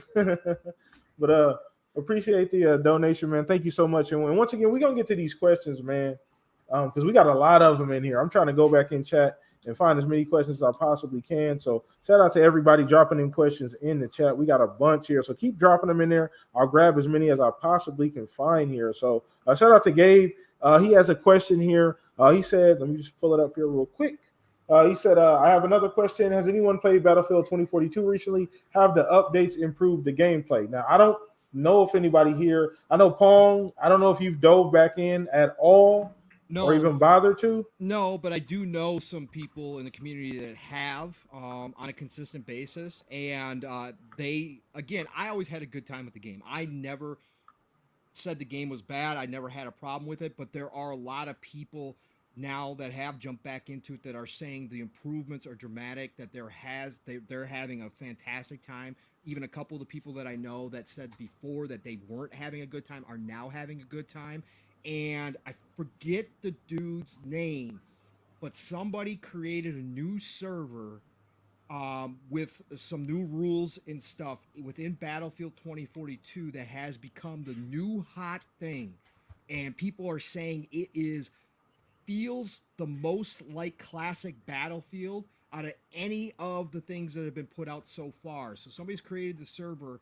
You can probably find it on Twitter if you look underneath Battlefield 2042 because everybody's talking about it.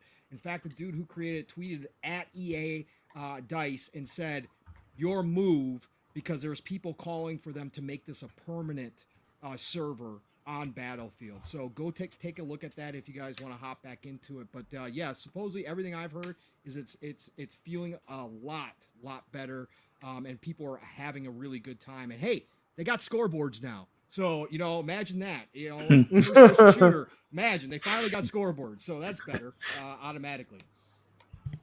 All right. Well, let me go ahead and grab another question here. Shout out to Psychonauts in chat. He said, do you think with the family plan, does everyone have access to their own Game Pass perks? So anybody want to jump in on that one? You want to take that? I hope they do. I mean, for the most part, like when it comes to perks and things like that, whether it's skins or something along those lines, hopefully each member within that will have access to it. I know now if you do the game share, it doesn't quite work. I mean, you can kind of make some things work. So, for example, my son did the Spotify thing that they did a few months back. But since I had already had a Spotify account, I couldn't upgrade mine. And it was the same thing with the Discord, with the Nitro stuff. So as it stands right now, because Game Pass is like a single person's, account type of deal, beyond the game sharing of the games themselves, I'm hoping that the family plan allows for like family perks. So, all 5 people will be able to get, the new skins or the additional DLC and things like that.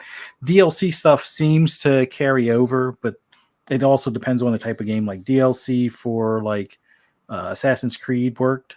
DLC for, I think they did something for Rainbow Six a while back for operators that didn't work. So it kind of, I guess, depends on the type of game to some extent. But man, I can't wait until that family plan kicks in.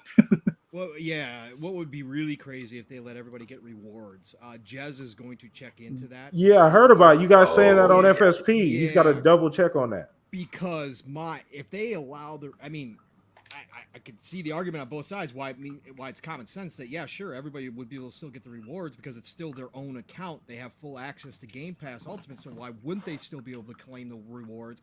But you're talking about 5 people paying $5, $6 a month, able also on top of that, if they do the rewards on a regular basis, earning $10, $15 a month. Like, yeah, that's a lot of giveaway. That's a lot of giveaway right there. But maybe they will. Okay. If they get God, if they have the rewards on there, yeah, that would be nuts. I mean, yeah, they seem like they've been fairly generous in a lot of ways recently. I don't know if they'll go that far, but if it happens, I mean, that'd be great for all of us. Easy. It'll lock you to that ecosystem. I mean, Oh would yeah, you ever want to go anywhere else when you can easily earn points to either pay for the service or pay for, content here and there for certain games? no, You'd a probably hundred, stick with that. Yeah. yeah, 100%. Like you, especially even if you did it for, just like 6 months to a year, and then you jumped over to another system, and you saw that you didn't get to trail all that stuff over with you in the same Mhm. fashion. I mean, even just a little bit of a taste of that spoils you really fast, doesn't it? Oh Yeah. yeah, I agree. No, I agree Definitely. 100,000%. So I think, and like you guys said, you can't sell that short though. Like them having a family plan, just like we talked about this, Fuzz and Fuzz. We've been talking about this for years. Like Fuzz, you could probably go back. I don't even know when the first time we brought family plan up. Probably what would you say? I don't even I 5 years ago. Like it's definitely been a while. Like when each one of my sons wanted to play different games at the same time or play the same game at the same time, and it was like, all right, I have 3 Xboxes here, but I can only basically have 2 of them going, be like me and one of my other sons at the other time. So ever since then, it's like, yeah, family plan where stuff, the game share stuff would work across 3 would be awesome. But yeah, it's been a long time coming, but I'm so glad it's probably now closer than it's ever been before. yeah, same here. Same here. And once again, if you have a family, I think, if you do, as a father, as a lot of us here, everybody here on the podcast do, we have kids and I have a wife that plays video games and multiple systems, and like that's a huge benefit to us. So I'm 100% on the side of like do it. You know what I mean? Like we need something like that ASAP. So shout out to everybody in chat. Once again, hit the like button as well. Keep dropping your questions in chat. Thank you guys so much, man, with the engagement. You guys are awesome. So I'm gonna grab another one here. Shout out to Gabe. I've been throwing his questions left and right, man. So keep those questions coming in chat. So we said, will PS lose? I assume lose millions of customers if COD does end up being exclusive to Microsoft. I don't think it is. I think they're gonna continue. It's gonna continue to be multi-plat, but I guess we'll go around the horn here and get everybody's opinion on that. We'll start with you on this one, Silent. Oh man. Well, if Crazy is still sitting in the chat, he's probably going to have a field day with this one because we were going through this argument last night while we were playing some Fall Guys. For me, the thing is like I see them holding up to the 2024 contract in regards to the current Call of Duty deal with Sony. I kind of wonder if this plays out the same way that Bethesda does, and I kind of feel like it should, or it might, in the fact that like titles that have already been there previously, they're on that ecosystem, will continue. They'll continue to be supported. They'll be there, but maybe something like the new Call of Duty campaigns or stuff like that, maybe you will see those go exclusive at some point. Yeah. Of which, if that's the case, I do think that they would see a bit of a knock-on effect in that aspect. I mean, I know campaign's not for everyone. We always see things that come out saying that campaign, only X amount of percent actually really even finish the campaign, stuff like that. But I think as soon as you tell someone, hey, you're not going to get, the full game, or you're not going to get all of the content for this universe, it starts to make you a little sad, right? I mean, I look back at when they locked out that game mode a couple years back on PlayStation, and granted, it was only one game mode, but it was one of those things where like, hey, we have this for the first year. Look, And I'm a so, Destiny fan. They did it for Destiny for a long time. yeah, Destiny, we couldn't. exactly. There was a strike. There was a gear. There was weapons that we just couldn't get on Xbox for 2-3 years. Yeah, and it makes you feel like crap that that's the case. And I get that we're talking about a situation where the people on the other side are going to feel like crap. But I would not be surprised if we saw certain parts of Call of Duty become exclusive, and I do think they would lose some folks in the process. To what extent, I don't know. but I do think we're going to see a decent hit. So Okay. All right. Well, we're gonna go ahead and go around the panel here. Keep that thing going before we get to the next question. So, Pong, I don't know if you want to give you or Fuzz dive in on that. Yeah, I can. I mean, yeah, I would say yes. I mean, if we're going to take his question at face value, what he asked, for sure. If any part of Call of Duty goes exclusive, you're going to talk about millions of people. And I think even if it doesn't go exclusive, with the marketing rights, with it becoming synonymous with Xbox, with it going to Game Pass, with the Game Pass family plan, think about how easy that's going to be too with the Game Pass family and friends plan. You convince your friends and be like, hey, you play on PC, right? Cool. All right, good. You play on PlayStation, you play on PlayStation. I play on Xbox and PlayStation. But listen, I can get us all on the family and friends plan. You guys pay me $5. We'll get the new Call of Duty out the gates day one. If you guys just convert over to Xbox, and yeah, you get to play all these other games too, you know. And there's going to be a lot of conversion there amongst friends because a lot of Call of Duty people just play where their friends play. A lot like Madden, a lot like NBA 2K, all the games that do this. So yes, once the conversion starts, potentially, I think even without exclusivity, at the end of the day, if Xbox uses Call of Duty to its fullest potential marketing wise, yes, I think Sony could see losses of people in the millions.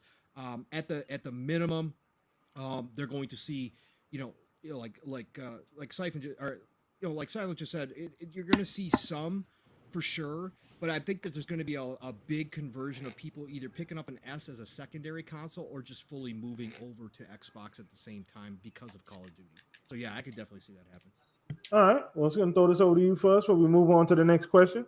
Yeah, I think they will lose some, but knowing how Sony is, I definitely see them ramping up something to kind of counter it with Destiny or counter it with hopefully SOCOM or something along those lines. Like, I think there will be that initial loss of maybe a few million players here and there, but then they'll, turn things around real quick as far as like they may lose some of the Call of Duty crowd, but they will gain more of the, Destiny crowd. Kind of like what Silent and Pong were talking about earlier, like mix in the DLC with the subscription service, and it'll have the similar effect as far as for Destiny fans moving over to just PlayStation. So it's a give or take thing. Yes, it will definitely probably hurt them with the casuals that just buy Call of Duty type of thing, but they got Destiny at this point that they can definitely get more people for with that setup for their subscription. But it'll be a short-term loss, and long-term they'll adjust and make up for it. All right. So let me go ahead and get to this request. Shout out to the $5 super chat. Appreciate you, Sour Blow 18. And this is a special request. Straight to you, Mr. Cypher. He said, great show, guys. I just have a request. And Silent Cypher Master Chief voice, have him say how great the show is. Shout out to Sour Blow for the $5 super chat, brother. Thank you, man. I don't know if do you want to oblige that? Or? Yeah. Give me just a second. Hold on one second. Let me clear the vocal cords. Sour Blow, thanks for joining the Shop Podcast, episode 264. The only place to be on a Saturday night. Now, finish this fight. That was awesome. Nice. Awesome. So shout out to Sour Blow 18 for the $5 super chat. See, you only get stuff like that here. So you're not going to experience that anywhere else. Shout out, man. So appreciate you. So go ahead and keep this thing going. I don't know how we're going to top this for the rest of the show. So I'm going to have to come up with something else to top that at this point. But let's keep it going, man. Shout out to you, man. Thank you so much for doing that. Where we at, man? So, Buzz, you see anything else? There was a bunch of questions, man. Well, just want to say a shout out to Cole, and he hooked me up with the beta test for the 1440p for the PlayStation, and they should have did this at the beginning. I'm just so glad that they finally decided to address that and have it where you can use monitors. And it definitely helps. Like now with having like a G-Sync monitor, I didn't have a like the V what do you call it? Variable, not rate shading, but the VSS or whatever for my TV or my current OLED. So having the console or having the monitor have that, it's definitely a blessing in disguise kind of thing. And they need to hurry up and get that thing pushed to full launch for anybody that wants to play their PlayStation on a monitor kind of deal. But outside of that, man, PlayStation right now, I think I'm most excited for them in this position, so they can, like, I know some people call it where them getting weird in like the previous like PS3 generation, but I want to see them get back to getting creative with things like SOCOM or games like MotorStorm, or bringing back some of their other titles like I keep on wanting to say Destruction All Stars, but it's not that. Twisted Metal, things along those lines, I think is what they should get back to. Like, I'm not going to knock the whole remake or remaster of The Last of Us, but if they were to just bring back some of their old IP in a new format, I think they would be golden, and then that would still continue to give you a reason to be on that platform for those exclusives and things along those lines. But yeah, I'm looking forward to this competition heating up even more as the years go on. All right. Well, I found a few questions in chat. So shout out to we got Mav. Shout out to Mav Fun Speculation OG over there, General at FSP. Shout out to him. He said, "Who is more likely to buy Square Enix, Sony, Nintendo, or Tencent?" So anybody want to take the lead on that one? That's a hot topic. Tencent's definitely on a tear right now. They're looking to invest more in Ubisoft. They're teaming up with Logitech for this portable device that will be like a Game Pass device. So I would say if anything, if Sony doesn't hurry up, I think Tencent is the one that definitely steps up to the plate. I don't think Xbox is really looking forward to stepping up to the plate because they're still in the whole Activision Blizzard deal. But my crazy theories before of Activision Blizzard buying things before they get acquired is a possibility still. But I don't even see Activision Blizzard really looking at acquiring Square or anything along those lines. I would rather them look more so at Ubisoft before Tencent grabs them, type of thing. I think the favorite is still Sony. Yeah. I do believe that. I think it makes the most sense, and sometimes we like to overthink things, especially in Speculation Town. Sometimes the easiest answer is the right one. So I definitely think that Sony is the front runner here. And I think that the dark horse is Nintendo. I brought this up in the DMs that Nintendo's sitting on piles of cash. They don't make acquisitions very often at all, but they also have to start thinking about the future. And they know that people are buying up dev talent. And they know that eventually, they're going to make a move here, and they're going to either come out with a new Switch, an updated Switch, an upgraded Switch, or they might jump back into the console business in some form or fashion. I'm not saying that they're going to come with some current gen stuff at all, because that's not their business model anymore. But I think that they have to be looking at everything going on, the landscape of the industry, and understand that they're going to have to make some shrewd moves here and there. And I think that Square Enix, bringing them back into the fold, as Square now seemingly is lost in this new generation, they don't quite understand what their role is or what they're doing here. I think it would be the perfect spot for Nintendo to kind of leapfrog everybody and snatch them back. Because again, for people who don't remember, for people who are not old enough, before it was Square Enix, it was Squaresoft, and Squaresoft was synonymous with Nintendo. Okay, their JRPGs is a part of what made Nintendo. So I think it would be cool from a nostalgia standpoint, and it'd just be cool to see what Nintendo could do to kind of clean up that front office over at Square Enix and maybe bring Square back to some respectability. Not that they're making bad games; they certainly still put out gorgeous, great-looking games. But at the end of the day, they kind of lost their way here recently. So I'd love to see Nintendo kind of take them over. And I'm just going to leave Tencent out of this conversation because of my bias against Tencent. I want no part of it. It's bad enough that they're moving in on Ubisoft right now to take over majority shares. I don't want them near any more companies. So I'm just going to leave them out of this equation, even if it's realistic that they could do that. I don't want them there. So I'm just going to deny that it can even happen right now. All right. No issues there. And let me go ahead and get to this other super chat here. It looks like the $4.99 super chat. Shout out to Gabe. He said, Do we want Sony to copy Game Pass? Doesn't the fact that Sony has been stuck in our old ways the main reason Game Pass was created and is doing so well? I'll actually throw that at you, Silent. Kind of get your take on Gabe's question. And shout out to you, Gabe. Thanks for the super chat, brother. Appreciate it. Yeah, so Gabe, thanks for the support. And yeah, for me, again, this goes back to the competition is good across the board, right? Like if Sony mimics that, like if they take what Microsoft is doing and they mimic that and they make their service better or competitive at least, like that's only a benefit for us, and that's only going to continue to be a benefit, because the more that they compete for our dollars, the better we are off as gamers, right? Like it allows us to see more opportunities, like maybe stuff like this Netflix possibility that's now coming up, or Ubisoft Plus and all these different things that they could put in here to sweeten the pot, or like the family plan. So I think the more we see of that, like I'm all for it.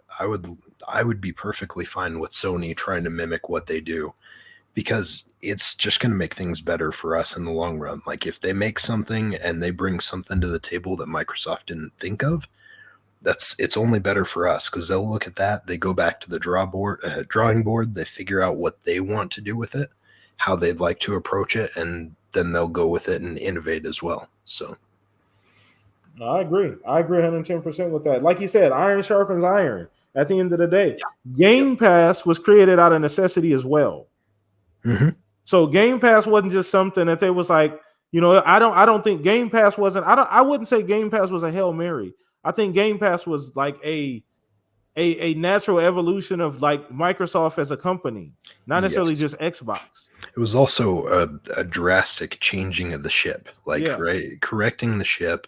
It came at a really good time for them, because they had spent a lot of time having to clean up after the previous regime. And so, it's like Game Pass was one of those things where when you saw it come out, and we talked about it a few days ago, but one of the things that happened initially, right, is like when it came out, most of what was there we already had, right? Like most of us hardcores had already bought those games. But as that first year or so went by, we started to see those exclusives or those day ones and some of those things start to actually become a reality. And that was huge. And, like you have to take notice to that, which Sony obviously did. And so they're going to go back and forth. They're going to learn from each other's mistakes or successes, and they're going to continue from there. Yeah, no. Okay, 110%. So keep dropping your questions. We got enough time for a few more questions. So I know there was a few back that I missed here. There was a couple that I know I have to go back and grab. Shout out to everybody in chat right now. Appreciate you guys for the continued support. Hold on, let me see if I can find it. It was quite a ways back here. Let's see here. Hold on. Let me see. All right. I don't know. Did you have anything else, Fuzz, Pong, that we didn't cover while I'm looking for this? As a Steam Deck owner, I am very interested in what Logitech and Tencent. Yes. Not necessarily the Tencent aspect of it, but the fact that Logitech is going to focus on something that's a handheld that, let's just call it what it looks like it's going to be, a Game Pass portable type of deal. I think that, especially if they can come up with it in time for the holidays, but even if they don't, that would be an awesome option or an alternative to, Xbox investing R&D money into a portable. Because if Xbox is to make a portable, which a lot of people would like to see, I don't just want it to be a Game Pass streaming device. I also want to have it where you could play some of the games natively. And I don't know if the tech is quite there yet to have like a Series S level portable. Would be cool, but at least for the meantime, I think a lot of people would be satisfied with just having like a Game Pass streaming device. Maybe it's a couple $100. Definitely should be less than the starting price on a Steam Deck. But if it's in the 200 or less range, I think that could be a solid alternative. not to knock off the what do you call them? Not to knock off the Steam Deck. Not the Steam Deck or even the Switch for that matter, because that thing is already at 111 million. So, as old as that thing seems like it is, as far as playing anything other than first party games, it'd be nice to have some sort of other portable for gaming out there. Just for us gamers. And it's funny because I think we've talked about this many times on the show that we thought this would be Xbox's way in. If they were going to do anything handheld to be third party, it wouldn't be like some first party $5 billion R&D experiment. I don't think they would do that now. It would be third party. You build we got the vehicle Game Pass already, right? Mm-hmm. That's not a huge investment, right? You build the platform to put it on. You build the hardware up to spec. We'll give you some help there, yada yada. Since they're a software company, But so I thought that was a great idea. So I do want to get to this question as well because my guy Bacon Life, shout out to Bacon Life. He said, with Xbox being at QuakeCon with Redfall, do you think we will see a new game at the show like a new Quake? And if the new Quake is shown, if it is Xbox exclusive? So anybody wanna take that, Pong? I don't know if it would be nice if we see a new Quake. Yeah, man, I'm just waiting to see what we get from what do you call them, Gamescom in general, but QuakeCon, that it would be nice. I'm hoping we get at least something as far as an update on like a new Quake or something like that as far as an exclusive coming up, but I don't know how long that may have been in development or if it's even in development at this point. I know there have been rumors that they've been working on something in the background, but it would be kind of cool to see that. But I'm not going to, make that prediction at this point in time because I honestly don't know how far along they would be as far as a project like that. I'll say yes and yes. I will put that prediction out there. Id's been working on something. And I believe it is the Quake reboot. And I think that it's going to, again, people forget what Quake was at one point. Quake was the competitive first-person shooter. It was, you talk about fast twitch. It is one of the fastest twitch games out there when it came to competitive gameplay. And that's why they've got a QuakeCon. Quake was that big. They have a whole thing named after it, a whole conference named after it. So it deserves to come back. And I think it's been working on it to reboot it. So I definitely think that we get the announcement there. It's a perfect time. It's going to excite that entire place. That entire place is going to go nuts. Yeah, absolutely. I hope so too. They deserve it too. That is an extremely loyal fan base. So they deserve it too. I'd love to see that come back. That's huge for Xbox. Huge for the industry just as a whole. So I don't know, Silent, if you wanted to piggyback off of that. Yeah, I mean, I'm right in lockstep with Pong on that one. I think the time is now. It's been a long time.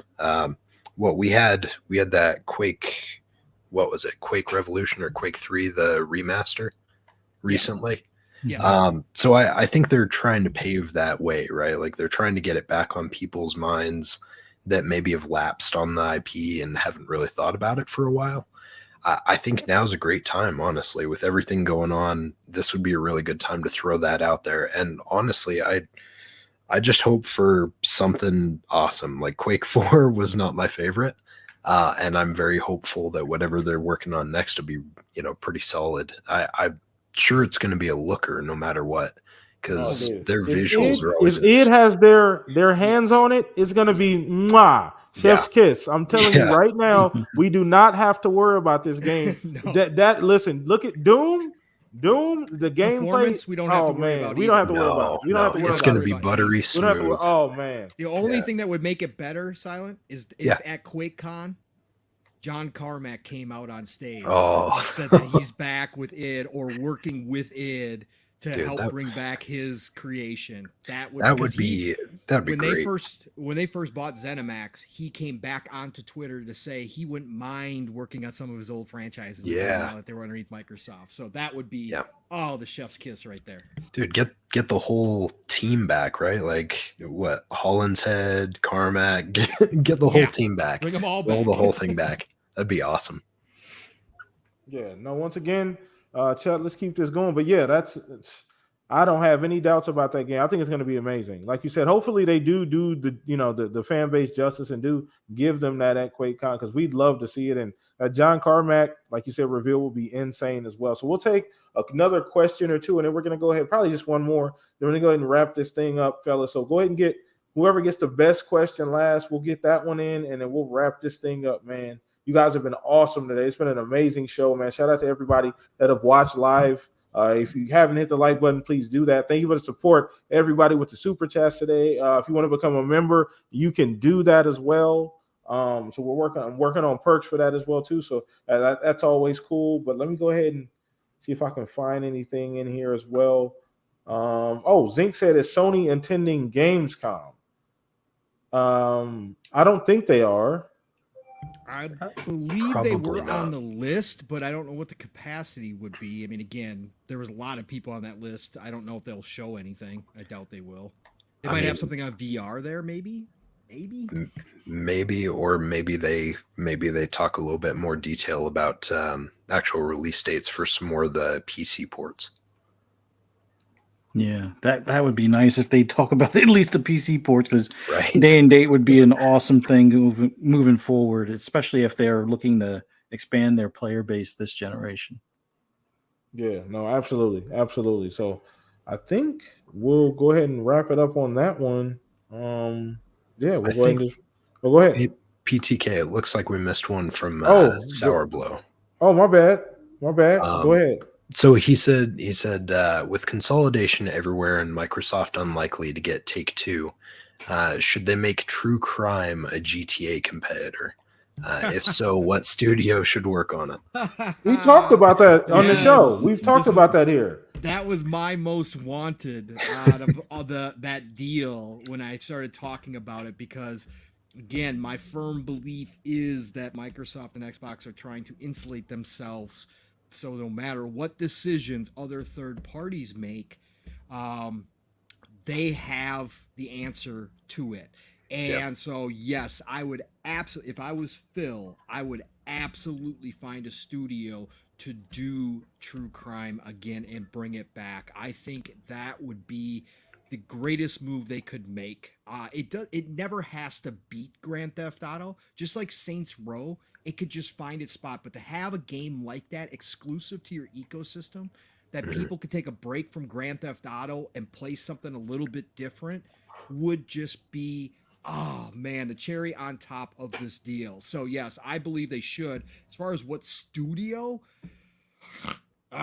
you pull somebody off of Call of Duty. One of those studios that you pull off of Call of Duty, you have them handle it. Take your pick. Raven, although they're they're locked into Warzone and they're so good at, working with Warzone and supporting it. You'd hate to see that happen. Maybe you give like Machine Games a chance. I don't know. I really don't know. I think you pull somebody off though. Sledgehammer, maybe pull Sledgehammer. Yeah. The weakest of the Call of Duty devs, and you give them True Crime, because you don't have to expect the world out of it, but see what Sledgehammer can do with it. It's still a talented team, even if they are the weakest out of the Call of Duty teams. Maybe you give it to them.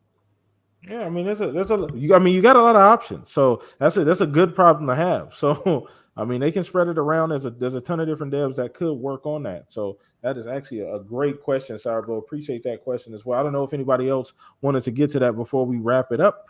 Yeah, I mean, real quick to throw in there, Pong, you mentioned Machine Games as one for that, and the idea of that just puts a silly grin on my face. Like that would be such a dark version of that game. Yes, it'd be amazing though. Like, look at what they could bring to that.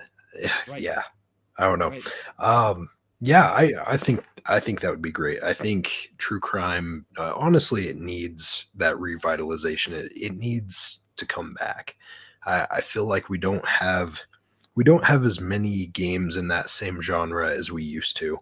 Obviously, stuff like this has kind of fallen to the wayside.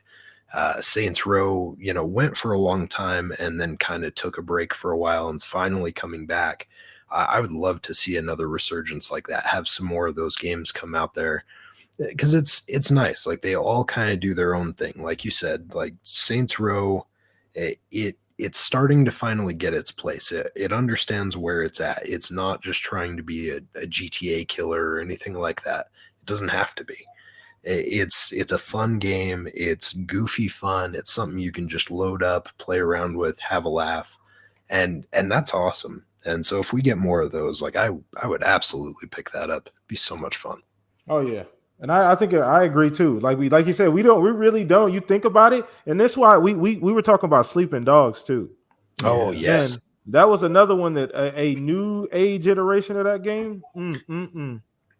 GTA. Who you want to talk about it? You want to talk about it, man? I'm telling you right now, like that. I think of that way. The same way you guys talking about true crimes is the same way I feel about Sleeping Dogs as well. So I do understand that we do need more games in that genre. We don't have enough of them. As great as GTA is, I definitely would love a reprieve, and that's why it's good that Saints Row is coming out and it's finally finding its footing. And I don't the criticism of Saints Row was weird anyway. I don't understand what the criticism. The game looked amazing. It looked like exactly what it should be. Chaotic as hell, fun. It graphically it looked beautiful. It looked like the game ran well. I didn't see, very many frame drops, things like that. Now, once again, it is a trailer, so until we get a demo or something in our hands, it's hard to tell. But the game looked great. It looked like exactly what I would expect out of a damn Saints Row game. But with that being said, Fuzz, I don't know if you want to touch on this before we wrap this thing up. Yeah, I think we've kind of nailed it as far as when it comes to whether it be true crime being the GTA, competitor or bring back Sleeping Dogs. Like, I know the whole deal with the directors having a fallout type of deal before, kind of doomed that to never be made type of deal. But if they could figure out a way to bring something like that to compete with GTA, I would be all for it, because we talked about it, I think, last episode with GTA 6 and my, I won't say my concerns, but I just know it's going to be a different game, different writer. A lot of things have changed. They're changing the culture within Rockstar. So why not have something that might be a little bit closer to its previous truer form with like True Crime or Sleeping Dogs or something of that nature, without having to, rely on like some of the, messaging or comedy or satire that they had before and then dialing it back for today's times type of thing.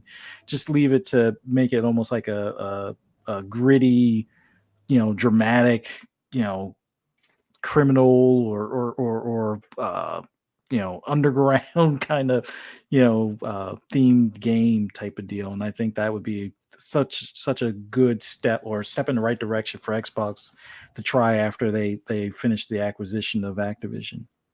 Absolutely. I do 100% agree. I do 100%. So I think we're all on the same page about true crimes and Sleeping Dogs and games like GTA.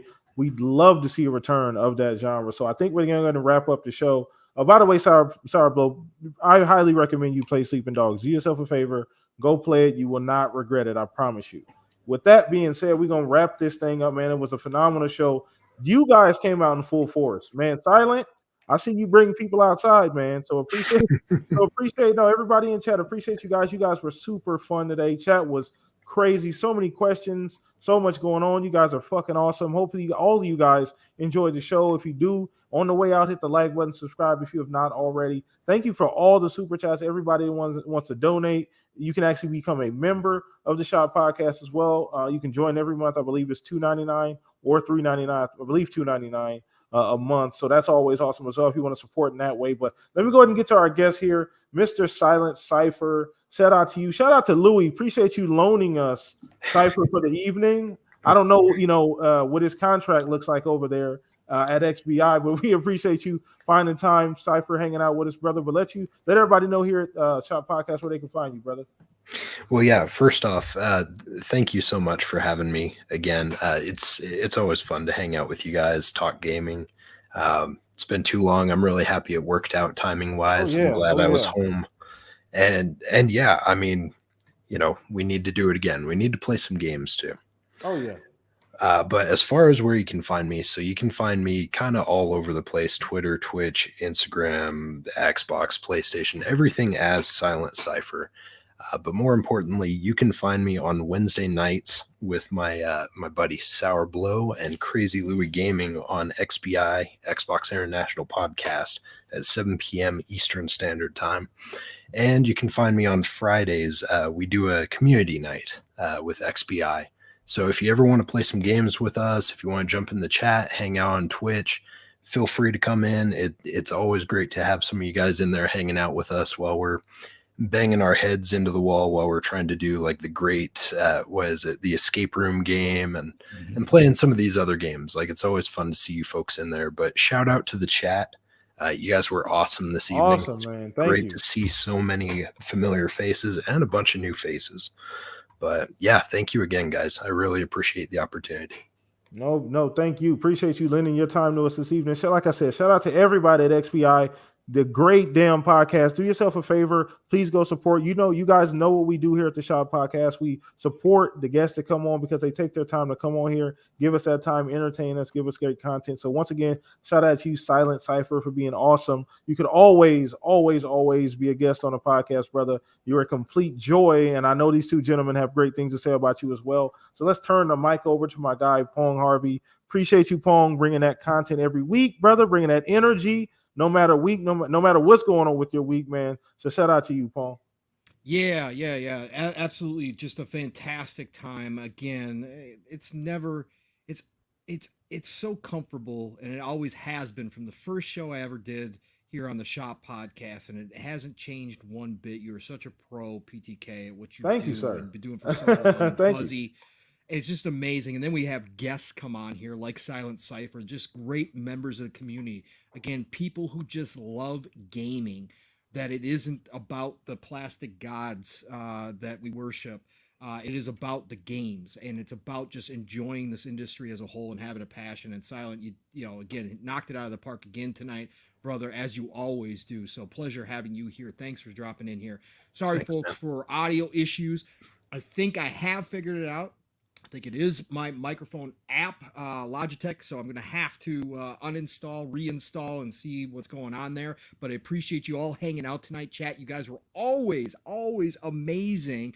Other Zinc came in with hot takes again in the chat. Beautiful. Other Zinc, thank you for completing my Saturday night. Toolman just became Appreciate you. Oh, member. Awesome, Toolman. Shout out to you, brother. Shout out to you, man. Thank you so much. Yeah, Toolman's been in all the chats for a long time. That's where I met him first while I was hanging out in the chat. So absolutely a great show tonight. You guys can all find me, Pong Soul on Xbox, Pong Soul on Twitter. You know the drill there. You can find me sometimes now, very infrequently, but still sometimes, on Xbox Factor Podcast. On Tuesdays, Double Barrel Gaming, Mr. Boomstick, one of the best in the business. Listen, 12 p.m. Eastern, 11 o'clock Central Time. Always has a full panel. He's brought on some more bodies. Got great talks going on there. All good things green on Tuesdays. Thursdays is PM in the PM. That's Pong and Mav in the PM. Another two-man show. We have had guests before, but most of the time it's just me and Mav catching up because we don't get to talk during the week much anymore with real life being the way it is. So we catch up on Thursday nights, and we include the chat, and we talk about the gaming news that's been going on. So it's a great time there. 7 p.m. Eastern, 6 o'clock Central Time. That's over on Fun Speculations channel. And then back there again for Xbox Ultimate on Friday nights, 9 p.m. Eastern, 8 o'clock Central. Last night, we just celebrated episode 100. It was so much fun. Brother Psychonauts and Brother 3-Bit actually went to Texas, flew into Texas. Yeah, I saw that. Stay with Mav and Caitlin. Well, they're staying at a hotel, but they're there right next door. And they were over there doing the show live from Mav's house last night. It was amazing. We had a great time. So go check that out. But be there every Friday night. It's always fun. And Fuzzy joins us all the time. He's a part of the family as well now. So 9 p.m. Eastern, 8 o'clock Central every Friday night. And then Saturday mornings, it's the living split screen with my brother from another Steel. Shout out to Steel. Shout out to Steel. Another 4-hour show this morning. That's right. We start in the morning. We end in the afternoon. We got you covered. We're going to talk all the gaming stuff going on across the industry. And Steele and I always have a lot to say. So join us every Saturday morning, 10 a.m. Eastern, 9 o'clock Central Time. We are on mission 1K. So go check out some of our shows. We only do one show a week, folks. Steele and I don't have time to be doing videos. We'd love to. We'd love to be talking to you 4 or 5 times a week. We just can't do it. So we do it once, but we do it for 4 hours. Go check it out. If you like it, please drop on in and see us. Otherwise, it is the golden age of gaming, people. So much to play right now, and just have fun out there, because that's what this industry is all about. Play what you love what you play. I'll talk to you all real soon. Have a great rest of your weekend. And if you didn't get all of that, just go follow him on Twitter. It's the easiest way to keep up with what's going on. I call him Pong Harvey. He's everywhere. So keep up with him. Follow him on Twitter. You're going to see him about 6-7 times a week. Shout out to you, Mr. Duracell Battery Pong Harvey. Appreciate you, brother. Thank you so much for always being consistent here on the Shop Podcast, brother. And last but not least, Mr. Fuzzy Belvedere. You had competition for the smoothest voice on YouTube or on an actual gaming podcast with Silent tonight. Normally Silent, it's a landslide. Like, it's not even close as far as like the competition, but yeah, some competition. Yeah, see, look at that. See, look, see, you don't even know. It's a competition right now, Fuzz. But anyway. Hey, I got to give it to Silent. Yeah. No, but it was awesome having you on here, Silent, man. It's always great to hear your takes on things and just get your feedback on what's going on in the gaming space. So it was awesome having you back. It's always awesome being on here with you, PTK and Pong. You guys are my extended family, my brothers from another mother, I guess you could say.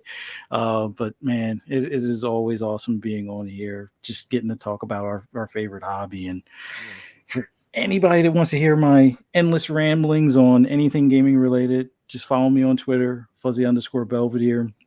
You can also catch me on FSP on Mondays, 10 p.m. on Fun Speculations channel with Mav, 3-Bit, Psychonauts, and Lore Master Jasper. You can also find me on Friday mornings, Breakfast with Boom with Mr. Boomstick XL, Web Dave. A lot of times we'll have either John Wolf or we'll have Bit Cloud Gaming or 3-Bit, or not 3-Bit, Mr. Bad Bit, or even Crispy Bomb on there in the morning. You can also find me on Xbox Ultimate, which is my other extended family. Xbox Ultimate, we just did our 100th episode yesterday. Shout out to FSP on the hundo too. Shout out to Mav and Caitlin. That's fucking awesome. Yeah. So man, if you want to see what it's like, just having a good time talking about gaming, but also sometimes like Pong will say, we go left, or we'll take it sideways sometimes. Sometimes. All the time. But it was definitely a definite good time last night. So check out that episode on Fun Speculations channel. It's always a great time to be with friends and talk gaming on Friday at 9. And then look forward to Saturday next 9 p.m. or next Saturday at 9 p.m. with you guys. Look forward to being right here again, man. Can't wait. Awesome. Appreciate you, Fuzz. Thank you so much, man. Always here every single week, smoothing things out for us, man. So thank you so much for hanging out in chat. You guys were amazing today. I can't say enough about you guys. Come back next week. We do it every week. It can be like this all the time. Bring other people with you. I promise you, it's only going to get better. The more people here, the more times you guys come see us, it's going to get better. So thank you guys for the support. But once again, PTK Blam across the board. Can't leave myself out. Follow me on Twitter. All of the information down in the description. We do this every week. Come hang out with us next week. Same time, same place. New guests, new faces. Appreciate you guys. Enjoy your weekend. See you guys next week. Peace out.